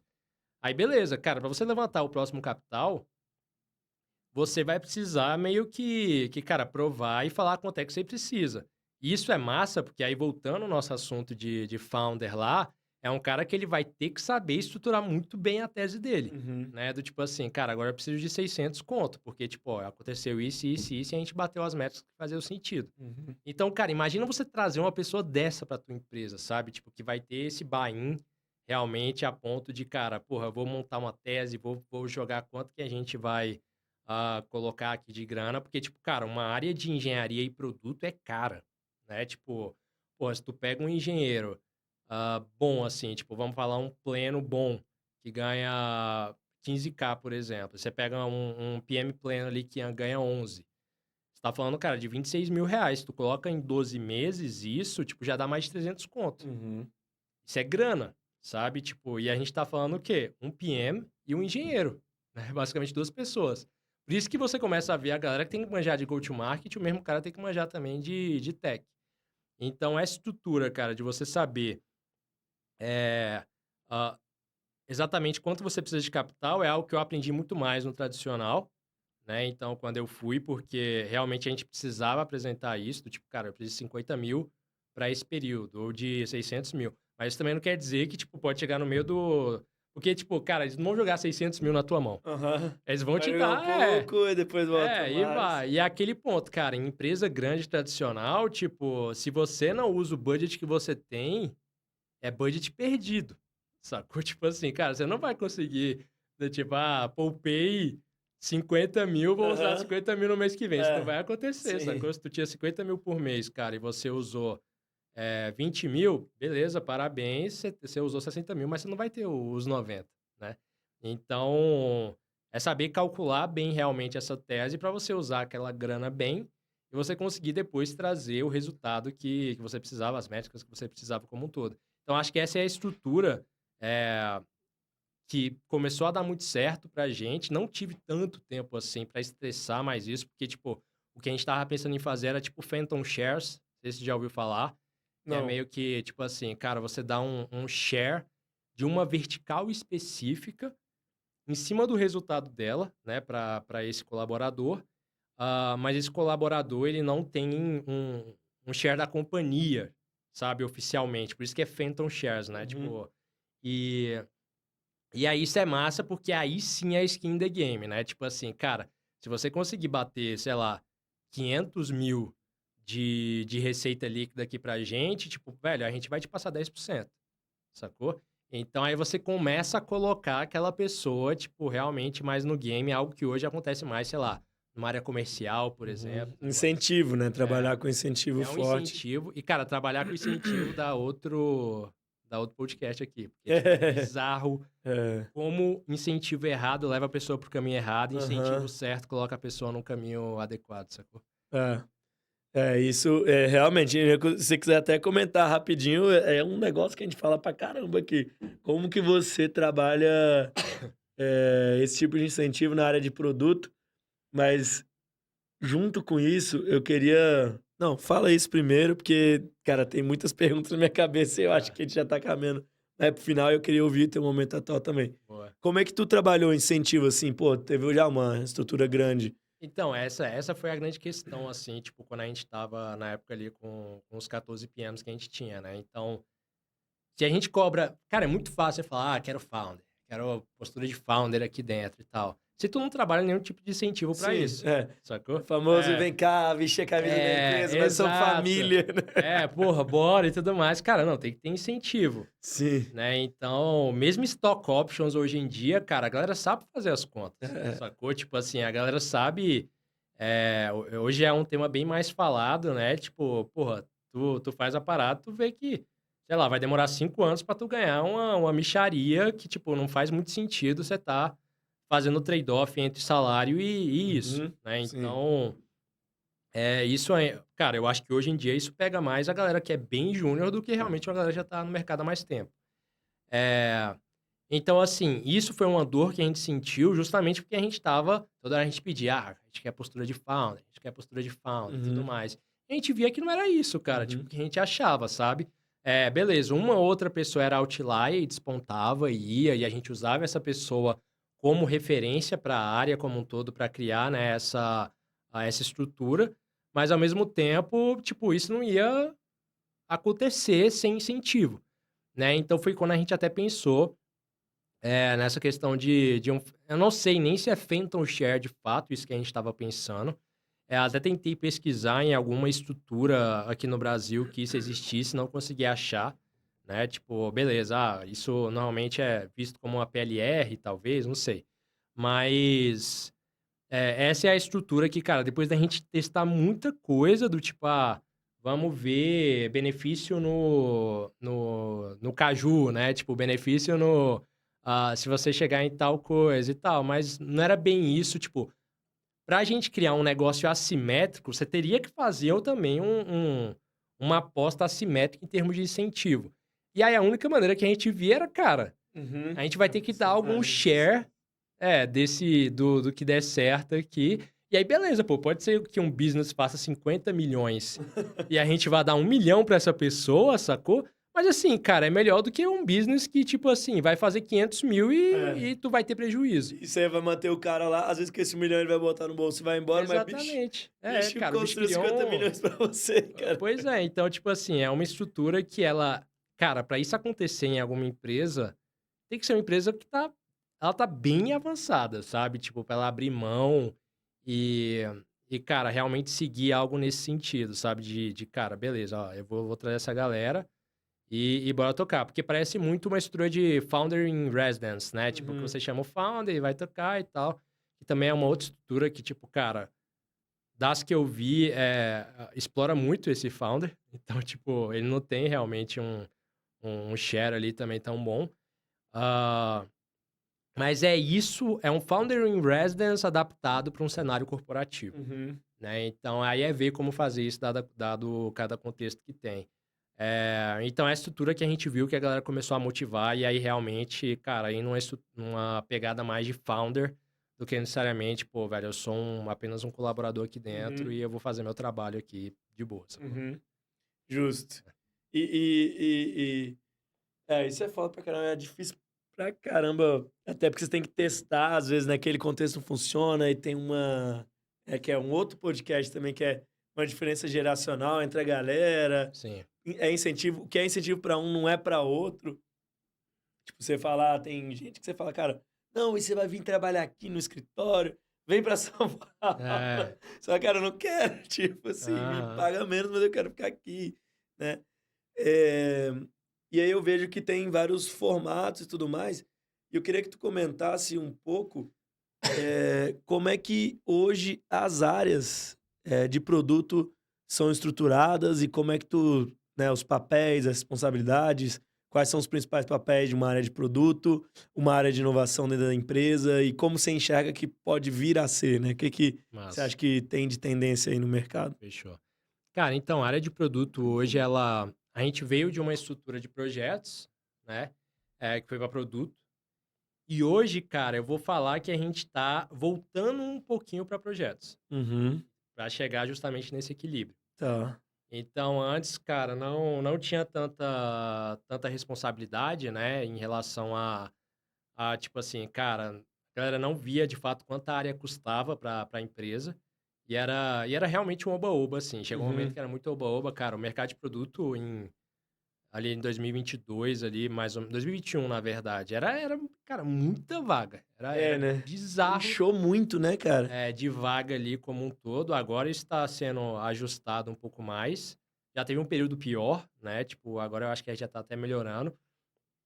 Tá sendo ajustado, mas é uma área que agora, tipo assim, a liderança ela cobra previsibilidade. Uhum. Então, aquele roadmap que você fazia, tipo, cara, era 3 meses aqui e tudo mais, e chegava no final do roadmap, você entregava 20%, isso não pode mais acontecer, sacou? Tipo, então, assim, naturalmente, você começa a ficar um pouco mais conservador, né? Então, você, como PM, você vai falar assim, cara, eu vou entregar isso daqui, é aquele negócio, né, de prometer menos e entregar mais. Uhum. Então, vou fazer isso daqui, ao mesmo tempo, as empresas que seguem essa estrutura, né, que cobra bastante a entrega de roadmap, elas passam a ter uma velocidade menor. Uhum. Porque, tipo, se você tem uma galera que, tipo, tá impulsionando, né, tipo assim, vamos falar assim, ah, cara, a gente tá jogando 5 coisas que a gente vai entregar.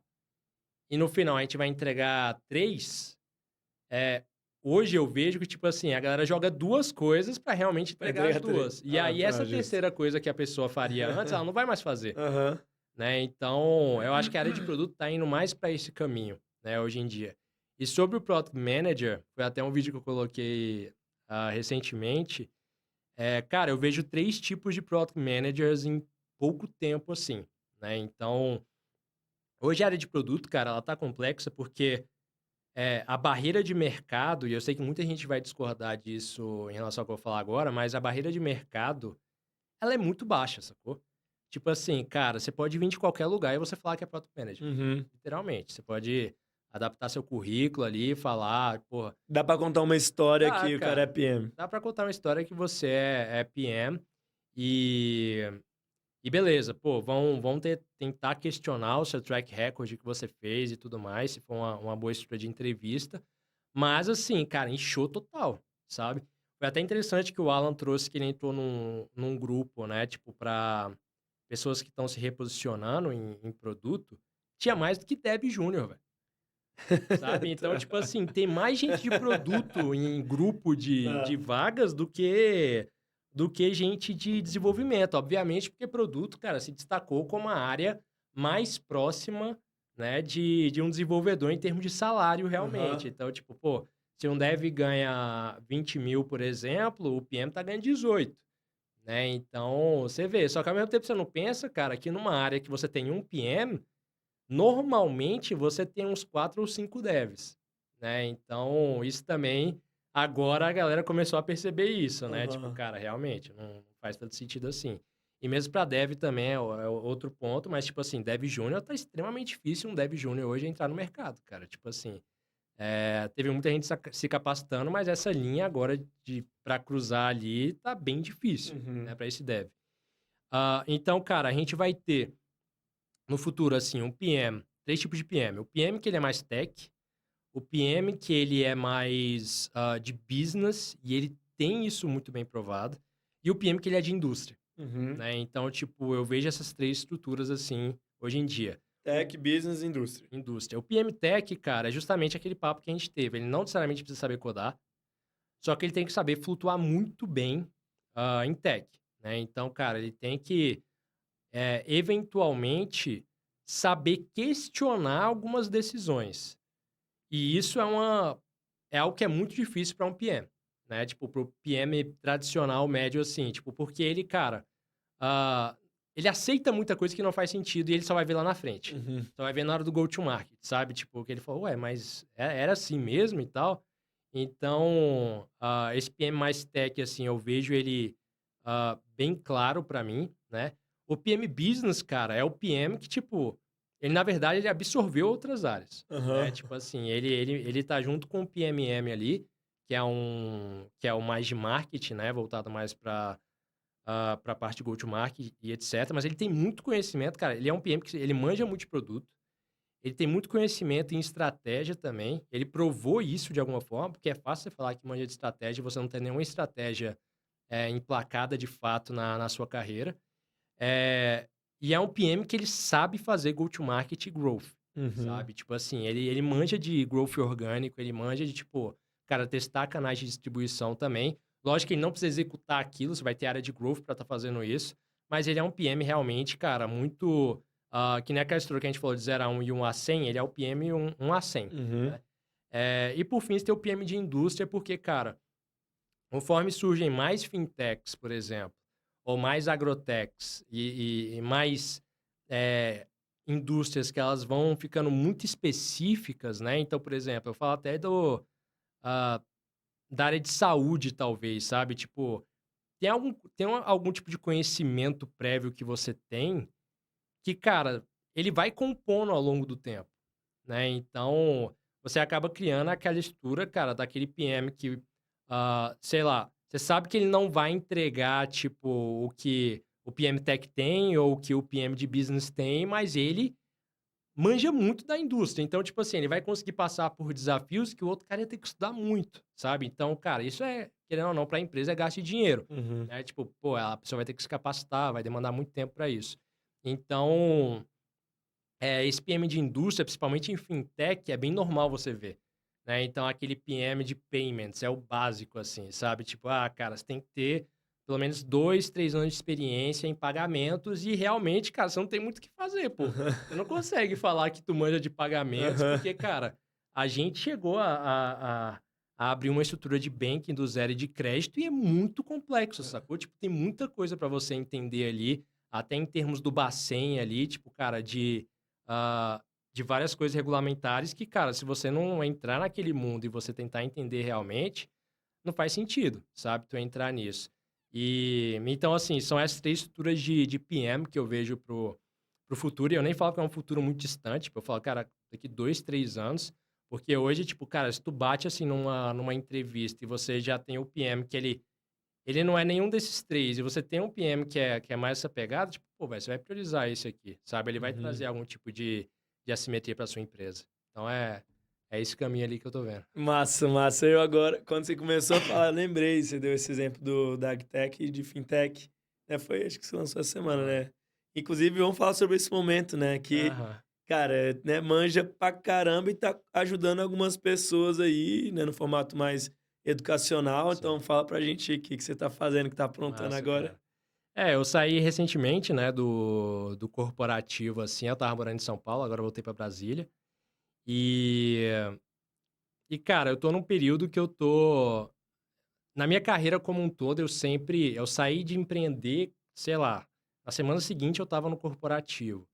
Aí eu saí de uma empresa numa sexta, na segunda estava na outra, né? Então, tanto que agora eu tive cara, minhas primeiras férias em 6 anos, e foi bizarro assim, A sabe? Ásia, né? Tipo, a gente foi lá pra Coreia e pro Japão e, cara, a primeira semana foi até estranho, né?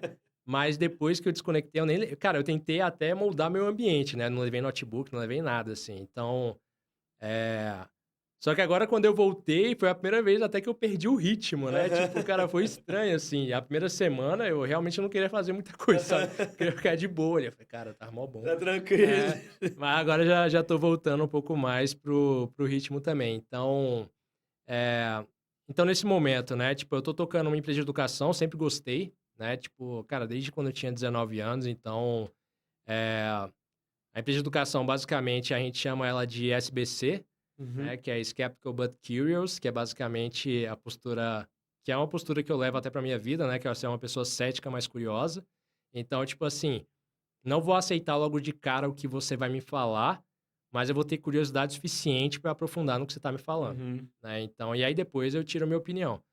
Eh, e é nessa pegada, por exemplo, que a gente lançou, tipo, pô, o primeiro curso, que é justamente tech para pessoas que não são de tech específica. A gente está apostando mais no público-alvo de PMs, mas a gente já tem galera de growth, a gente tem a galera, tem gestores também, né? Tem muitos fundadores agora, tipo, até fundadores de negócios físicos, assim, que ele Uhum. quer entender como é que ele pode meio que usar a tech para alavancar, né, seu negócio físico.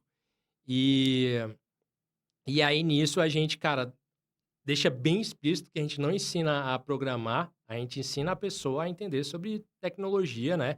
Conceitos básicos ali e tudo mais. A conversar. A Se eu conversar. faço É, essa jornada, eu consigo ter a mesma linguagem que um desenvolvedor, ou pelo menos conversar com ele. exatamente. Tipo assim, o job to be done, né? O que a gente quer que a pessoa alcance é, tipo, cara, conseguir conversar e entender bem, né, nas conversas técnicas ali. Então, cara, talvez não vá chegar ao ponto de você sugerir, por exemplo, uma arquitetura. Uhum. Né? Mas a gente vai te dar conhecimento suficiente para você olhar e entender o que está acontecendo. Então, é esse o Uhum. ponto. A gente tem até um módulo específico que é o Ensinando o Básico de Programação, mas é o único módulo que a gente, cara, coloca a pessoa para codar de Aham. fato ali. O resto, não. É só a gente falando, dando exemplos, Aham. situações e tudo mais, né? Tipo, de como é que ela pode entender um pouco mais aquilo. Mas, só um parênteses, que aí Ah, vem bem na pegada do SBC mesmo, né? Porque o que eu já vi muito, já tive a oportunidade de ver, tipo, uma estrutura de, sei lá, não sei quantos times, mais de 700 times de tecnologia, em média, cada time com 15 pessoas, assim. uhum. E, cara, PM rodar na mão de desenvolvedor porque não sabe nem conversar. Então, assim, É, o cara nessa posição pode ser cético, né? E conseguir ser curioso para entender um sim. pouquinho mais. Você consegue entregar isso hoje, então? Cara, é complexo porque nessas estruturas existe uma questão de confiança. Que, tipo assim, hoje se você vê um dev, cara, você pode até rodar uma pesquisa se dev respeita PM. Cara, aí você, Normalmente vou não, né? chutar 70% não, sabe? Eu vi o negócio que você É, postou hoje ou ontem, sei lá, é. do cara, tipo, tentando É, explicar o que que faz, né? exatamente, cara. Então, tipo assim, é uma forma também, lógico que tem que fazer isso de forma que, pô, tu não entre também tanto no escopo do desenvolvedor, mas é uma forma dele entender que, cara, você não tá lá de brincadeira, sacou? Aham. Tipo, você tá lá pra realmente entender, auxiliar e desbloquear algumas coisas ali pra ele também. Uhum. Então ele começa a te respeitar mais, né, em alguns sentidos, e sabe que, cara, ele não vai te enrolar também, né? Então, cara, eu acho que uma coisa que eu vejo muito é, pô, quando o cara é founder, ele não tem uma estrutura de tech, por exemplo, é até bem comum, e ele contrata uma software house. Cara, tipo assim, se não for uma software house conhecida e tudo mais, e você tiver boas referências, né, sobre ela, é, pô, a chance de você ser Vai enrolado dar é muito alta, é. sabe? Os caras Então, cobrando caro em cima de tudo e não exato. entregando. Cara, eles vão cobrar, tipo, pô, por um botão, uma parada que é bizarra, sabe? Tipo, em termos de preço, ou sei lá, uma landing page, que aí o Efren que tá vendo agora, pô, velho, tu contratar um dev pra montar uma landing page tá de sacanagem, sacou? É.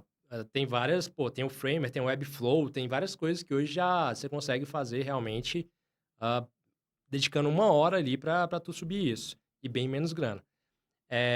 Então, nessa pegada, assim, de... Até me enrolei agora, a gente tá falando aqui. Né, a gente tava falando de como que o teu Ah, curso, né, tá, hoje tá exato. entregando isso pra galera, É. né, e realmente, tipo, o cara poder conversar, ter a mesma Sim. linguagem. Então, cara, no final das contas é isso, né? Por isso que tá entrando uma galera também que é founder, né? Tipo, e até me surpreende. Mas, assim, outra surpresa também é que, cara, um curso, ele é tão difícil quanto você emplacar um produto, assim, sabe? Tipo, tem uma questão de confiança e tal por trás, você tem que criar também com muita gente. Então, tá sendo um desafio bem legal. Dos projetos que eu tenho hoje, é o que eu mais aposto a longo prazo. Uhum. Né, então, eu quero realmente ficar com isso, cara, e perdurar, e bora ver, quando é que vai dar certo. Tô treinando minha paciência também, que Que massa. eu tendo a ser mais impaciente aí ao longo da minha vida, mas agora eu tô dando um passo atrás, né? E como é que faz pra galera achar, assim, tipo, tá aberto? Se quem achar, quem tiver aberto, eu posso achar por onde? Cara, tá assim, tipo assim, acho que em qualquer rede social Momento. minha hoje você vai achar isso, sabe? Então tem no meu Aham. LinkedIn, que é Gianpaolo Lepre, tem no Instagram, que é o Gianpaolo. Tudo bem que meu nome já é bem difícil, né, de Não, achar. mas o Igão vai colocar pra Tá. gente lá na edição do vídeo Não, fechou. as redes. Igão, coloca aí mesmo, e não erra não. É... E, cara, tem. Então você vai achar e vai pegar também. Pode perguntar pra galera, o Tcheco sabe também. Então, tem isso. E aí, enfim, de outras coisas que eu tô fazendo agora no momento, tem uma que a gente chama que é a Prosper Ventures, né? Cara, a Prosper basicamente é uma estrutura em que a gente falava antes, a gente ajuda você a criar novos produtos e tudo mais, mas foi até um input do Chex no passado que, cara, a galera não tá olhando muito para produto hoje em dia, né? Tipo, eles estão olhando, cara, o que que vai trazer receita para mim. Então, a gente mudou para tipo assim, cara, a gente acha, né, novas fontes de receita para você. Pode ser que essa Uhum. receita seja apenas um incremento, mas pode ser também que seja uma receita que vai substituir o seu core. Ah, lógico que para esse negócio, ele funciona meio que um Venture Studio as a Service, né? Então é essa pegada que a gente está convergindo um pouco mais. Não, mas aí vai ter que explicar isso pra galera, né? É, Tipo assim, o que que é. é Venture Studio as a Service? Cara, uma Venture Studio é basicamente uma estrutura onde ah, você tem tipo assim, você aloca alguns founders dentro de uma estrutura corporativa, né? E aí nisso você tem esses projetos que, tipo, em certo momento ele pode seguir o próprio caminho. Então, ele não necessariamente ele vai ser aportado só pela empresa que ele foi incubado de início, sabe? Ele pode ser um momento que, cara, pô, a empresa meteu uma grana que é tipo um seed, eu saio e vou montar um Series A à parte. Lógico, a empresa vai ter uma grande participação dentro disso. Então, a gente está oferecendo para as empresas também entrar nessas empresas, já que a gente, cara, tem um playbook enorme, né, de como fazer isso do zero e tudo mais. Então, entrar, seja, pô, a gente fazendo algum tipo de workshop, mas seja a gente montando de fato essa estrutura lá dentro, Uhum. né, do zero. Lógico que isso é uma estrutura que, cara, a gente tem que entrar numa empresa que normalmente ela já tem mais budget, né, ela já tem um pouco mais de grana para estar apostando também nesse cenário, principalmente terceirizando isso também para, por exemplo, uma consultoria da vida. É, mas é algo que a gente está tendo boas conversas também atualmente, né? Então é algo que, cara, como a gente gosta muito de criar coisas do zero, assim, é bem bacana, né? E por fim, cara, aí eu tenho outros projetinhos aleatórios de travel, né? No turismo, assim, como um todo, que é justamente, tipo, pô, eu tô bem focado, mas assim, aí é algo muito particular em aprender a codar bem, né, Uhum. agora. Mas justamente porque eu quero subir esses projetinhos, sacou? Tipo, eu quero fazer umas paradinhas legais do zero, assim, e eu gosto de criar, né? Então, criar, tipo, faz parte muito de mim como pessoa, assim, como um todo. Então, agora, realmente, eu tô dedicando um tempo grande pra isso, né? Tipo, e esse projetinho, só que assim, eu não consigo codar por codar, eu tenho que ter um projeto em mente. Aham. Então, eu tenho esses projetinhos ali, cara, na área de turismo, como eu também já tenho uma experiência boa, né, na indústria ali para entender. Tem muito problema, é até bizarro assim, porque, tipo, só de turismo, sei lá, devo ter umas 15 ideias ali, então eu tô tendo que priorizar as minhas ideias ali dentro. Mas hoje eu tô nesses três, hoje, tipo assim, eu tô dedicando mais meu tempo aqui com a SBC, né, que é a empresa de educação. A Próspera, a gente tem um parceiro muito forte, que é a Desnó, né? Uhum. Sim, Do Guto e da Bibi. sim. Então, cara, a gente é muito próximo mesmo, assim, nesse negócio. E, cara, eles são excepcionais, né? Eu acho eles incríveis, realmente. E, e aí, nesse outro de turismo, eu tô falando com um monte de gente. Então, É, né? E aprendendo, né? é, Que é o que você é o teu objetivo, né? De é. aprender a codar. Maneiro, Então, esse é maneiro. o momento aí. Eu acho que pelo menos até o final do ano, cara, vai ser isso. Porque em algum momento a gente vai precisar de fazer grana, né? De Sim. novo. Então, cara, se até o final do ano eu tô apostando bastante nesses pontos, né? Até para ver o que que vai virar e o que que eu vou focar um pouco mais o meu tempo a partir do ano que vem. Massa, massa. Mas é isso. Indo Ah, devagarzinho, né? Assim, É, que você tá indo devagarzinho. Só que muitas coisas devagarzinho. Cara. Mas tá numa cadência legal, né? Já te Mas conheci tem um tempo. paciência é uma virtude, cara, que eu tô tentando criar pra mim agora, porque, tipo, acho que muito. Uma galera que tem uma postura mais de empreendedor e tudo mais, ele tende a ser um pouco mais impaciente também, né? É, Tipo, de querer fazer as é. coisas Só que, acontecerem, cara, né? chega um ponto que, tipo, beleza, a sua impaciência levou você até certo ponto, né? Tipo, foi legal. Só que talvez para você chegar, tipo, alcançar alguns patamares mais interessantes, assim, não necessariamente em termos de financeiro, sabe? Tipo, mas em termos de uma realização mais profissional mesmo, tipo, cara, tem que ter paciência, sabe? Tipo, Uhum. você tem que saber que as coisas elas vão compondo ao longo do tempo. Eu lembro até que o Florian, que é o CEO da Loft, né? É o ex-CEO da Loft, Exato. agora ele toca Canary, eu acho. Aham. Ele já Né? era também da Kenry. É, É. e que inclusive aportou lá na MED, né? Aham. Ah, ele fala muito sobre compounds, né? Tipo, que é a questão dos juros compostos, do tipo assim, cara, o pouquinho que tu faz, tendo progresso, ele em algum momento vai ser bem interessante. O Naval fala muito disso também, né? Então, é uma das coisas que eu mais tô tentando olhar e falar, cara, beleza, tem que ter paciência, não vai ser do dia pra noite. E... Mas, assim, tem muita coisa que eu tô colhendo fruto agora que eu já comecei há um ano atrás, né? Então, só que é muito fácil a galera olhar e falar, porra, o cara faz a parada muito rápido, não é isso, sabe? Tipo, é um trabalho extenso e às vezes são coisas que tu não vê que vai naquele caminho, mas assim, pra você chegar lá, cara, foi muita coisa que tu fez pra trás, sabe? Tipo, que às vezes, beleza, foram coisas diferentes, mas que convergiram naquilo. Então, ah, tô tentando, né, seguir nesse caminho de uma paciência. Tem vários artigos bem legais também sobre isso que eu tô. Sempre que eu gosto de algum tema, né? Tipo, Você pesquisar alguma ref, eu né? entro e, cara, Tô vou ligado. pesado, tipo, até em artigo científico. Agora tem o ChatGPT também que ajuda Aham. muito nisso. Ajuda. Então, esse é o caminho, né, que eu tô seguindo agora também. E tem outros aspectos da minha vida também que eu tô olhando muito, que é tipo saúde, né? Então, cara, pô, tô chegando, eu tô perto dos 30 agora, né? E, cara, tem um ponto que você fala assim, pô, se eu não chegar no ponto que eu queria chegar ah, antes de ter filho e tudo mais, tipo, vai ser muito difícil, vamos ser sinceros, né? Vai ser muito difícil chegar depois. Tipo, você vai ter Uhum. que ter uma energia muito maior para isso, né? Quando você tem filho, tem várias outras responsabilidades ali que são importantes. Então, tô bem focado também, é, até, assim, quase que 50-50 em relação ao profissional, né? Eu tendi a dedicar mais pro profissional do que pra minha saúde, mas agora eu tô olhando bem equilibrado pra isso. E não quer dizer, nossa, que não vou trampar, com certeza eu ainda tô trampando absurdos, sabe?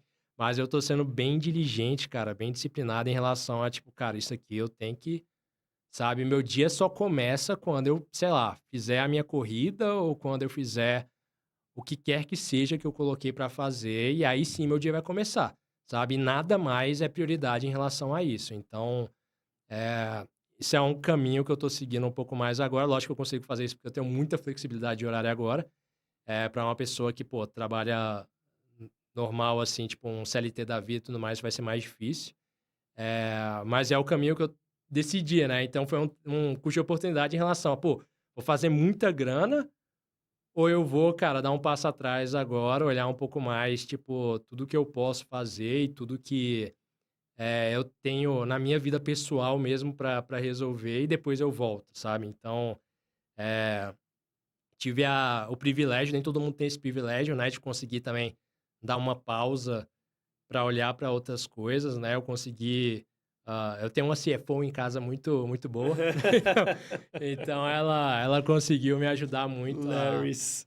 a equilibrar as contas ali também, e inclusive nesse período e tal, ela tá mandando muito bem ali comigo, me dando muito suporte também, porque, tipo, é uma coisa que, enfim, já tô até fugindo muito aqui, mas, cara, quando você vem de uma estrutura que você, pô, você começa a tocar a direção de uma empresa até e outras coisas, obviamente você começa a ganhar muita grana. Então, você dá um passo atrás e você meio que, de certa forma, não é ir pro zero necessariamente, né, mas você ir pro zero, nos primeiros meses, assim, tipo, foi algo que balança a cabeça, sabe? Do tipo assim, cara, e aí? Uhum. sabe? O que tá rolando aqui agora e tudo mais. Então, por isso a questão de paciência também, né? E tem uma outra frase bem forte que eu li recentemente quando eu estava estudando um pouco mais, que é assim, cara, a impaciência, ela muitas vezes leva à mediocridade. Porque você vai ser impaciente, tipo, pô, você vai procurar um emprego. Obviamente que isso depende muito da pessoa, da condição social dela e tudo mais. Mas você vai procurar um emprego, você vai entrar no primeiro emprego que você vê e, sei lá, e que, tipo assim, se você tivesse olhado um pouquinho mais, você talvez teria conseguido algo melhor e mais duradouro. ah, Normalmente você tende à mediocridade ali, sabe. Então, o que que vai acontecer? Daqui 2 meses você vai procurar outro emprego. Uhum. E aí o que que vai acontecer no longo prazo? Ninguém mais vai querer te contratar, porque tu Uhum. fica 2 meses em cada emprego. Pingando. Então, acho que esse é um ponto que eu tô olhando bastante, assim, agora como um todo, né. Então, cara, paciência, a questão também de compound, né, tipo, dos juros compostos como um todo. E cara, sempre colocar na cabeça que, ah, é algo que eu vejo muito de founders quando eles saem do mercado e depois voltam e tudo mais. Cara, é bem provável que você volte pior, sabe? Tipo, a probabilidade é que você volte, cara, manjando bem mais.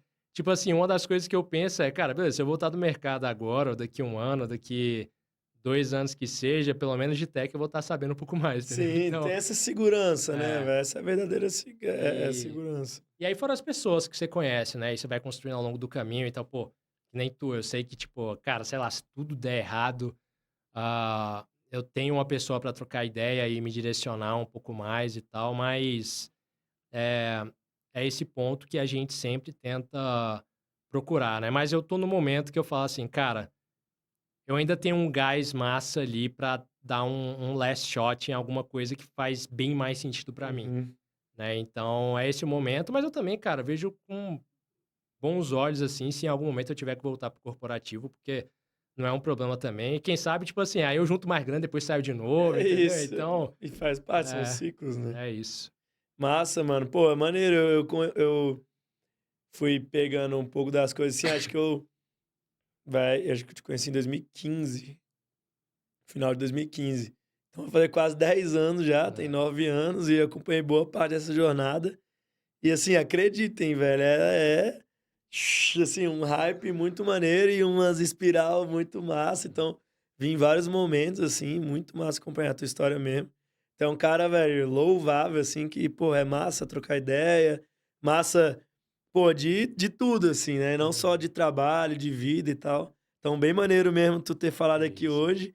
E aí, cara, como tua história é muito rica e a gente pôde ver nessas 1 hora, exatamente, aqui temos 1 hora e 40 de conversa e pra você ver, passa Aham. rápido, né. É. Cara, não é nem de resumir, é assim, pega alguma coisa, né, e fala pra galera, assim, o que é importante pra tu que na tua jornada Hum, pessoal, que tu falou bastante aqui, profissional, assim, dá aí uma mensagem pra galera pra ficar aí pra gente massa, o cara. que que tu acredita.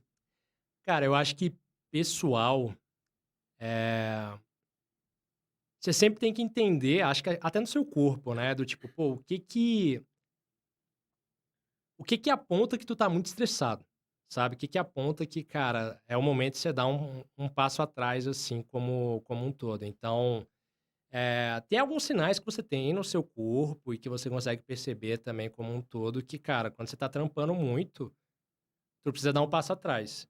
E aí eu acho que quando a gente não entende bem esses sinais, você só vai entender isso quando é muito tarde, sabe? Então, tipo, isso é algo que, sei lá, seja através da meditação, seja através de você fazer um diário, pessoal ali, você escrever o que você está sentindo também como um todo, né? E você entender, de fato, o que que é esse sentimento, né? Que eu acho que é importante também.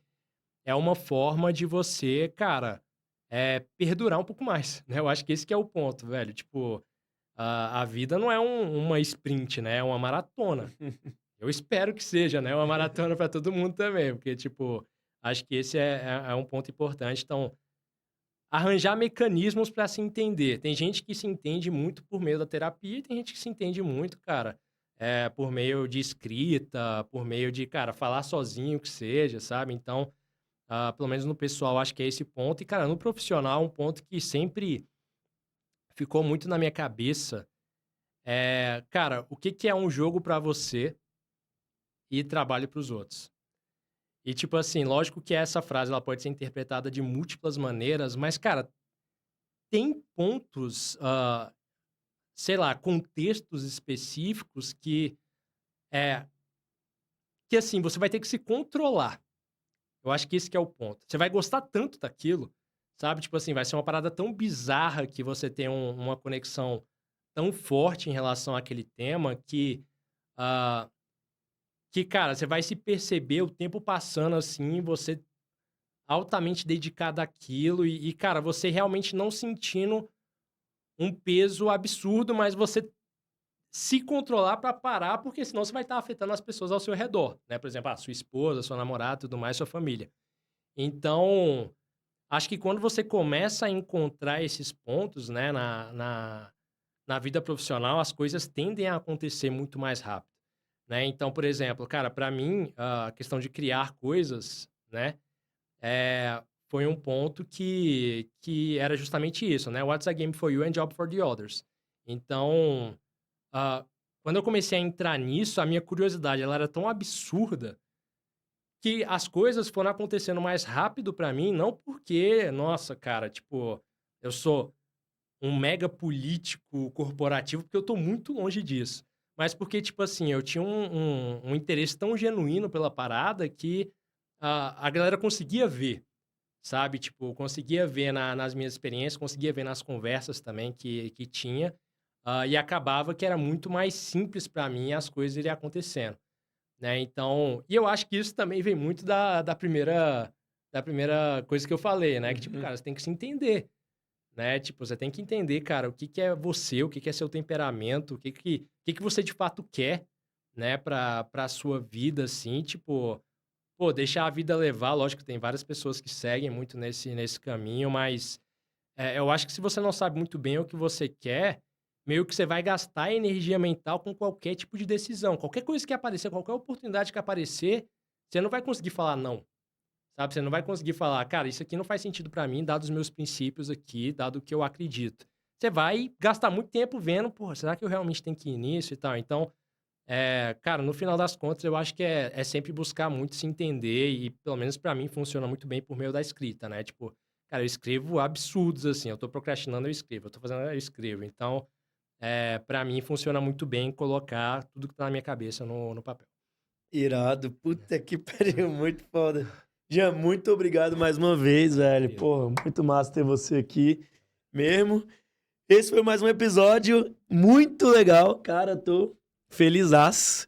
O Igão, vai dar muito cortinho e cortão bom pra gente aí, hein? Caraca, quantas falas boas, experiências aqui compartilhadas. Agradeço demais mais uma vez. Nos vemos na próxima semana. Valeu, gente. Valeu, Obrigado. Feliz.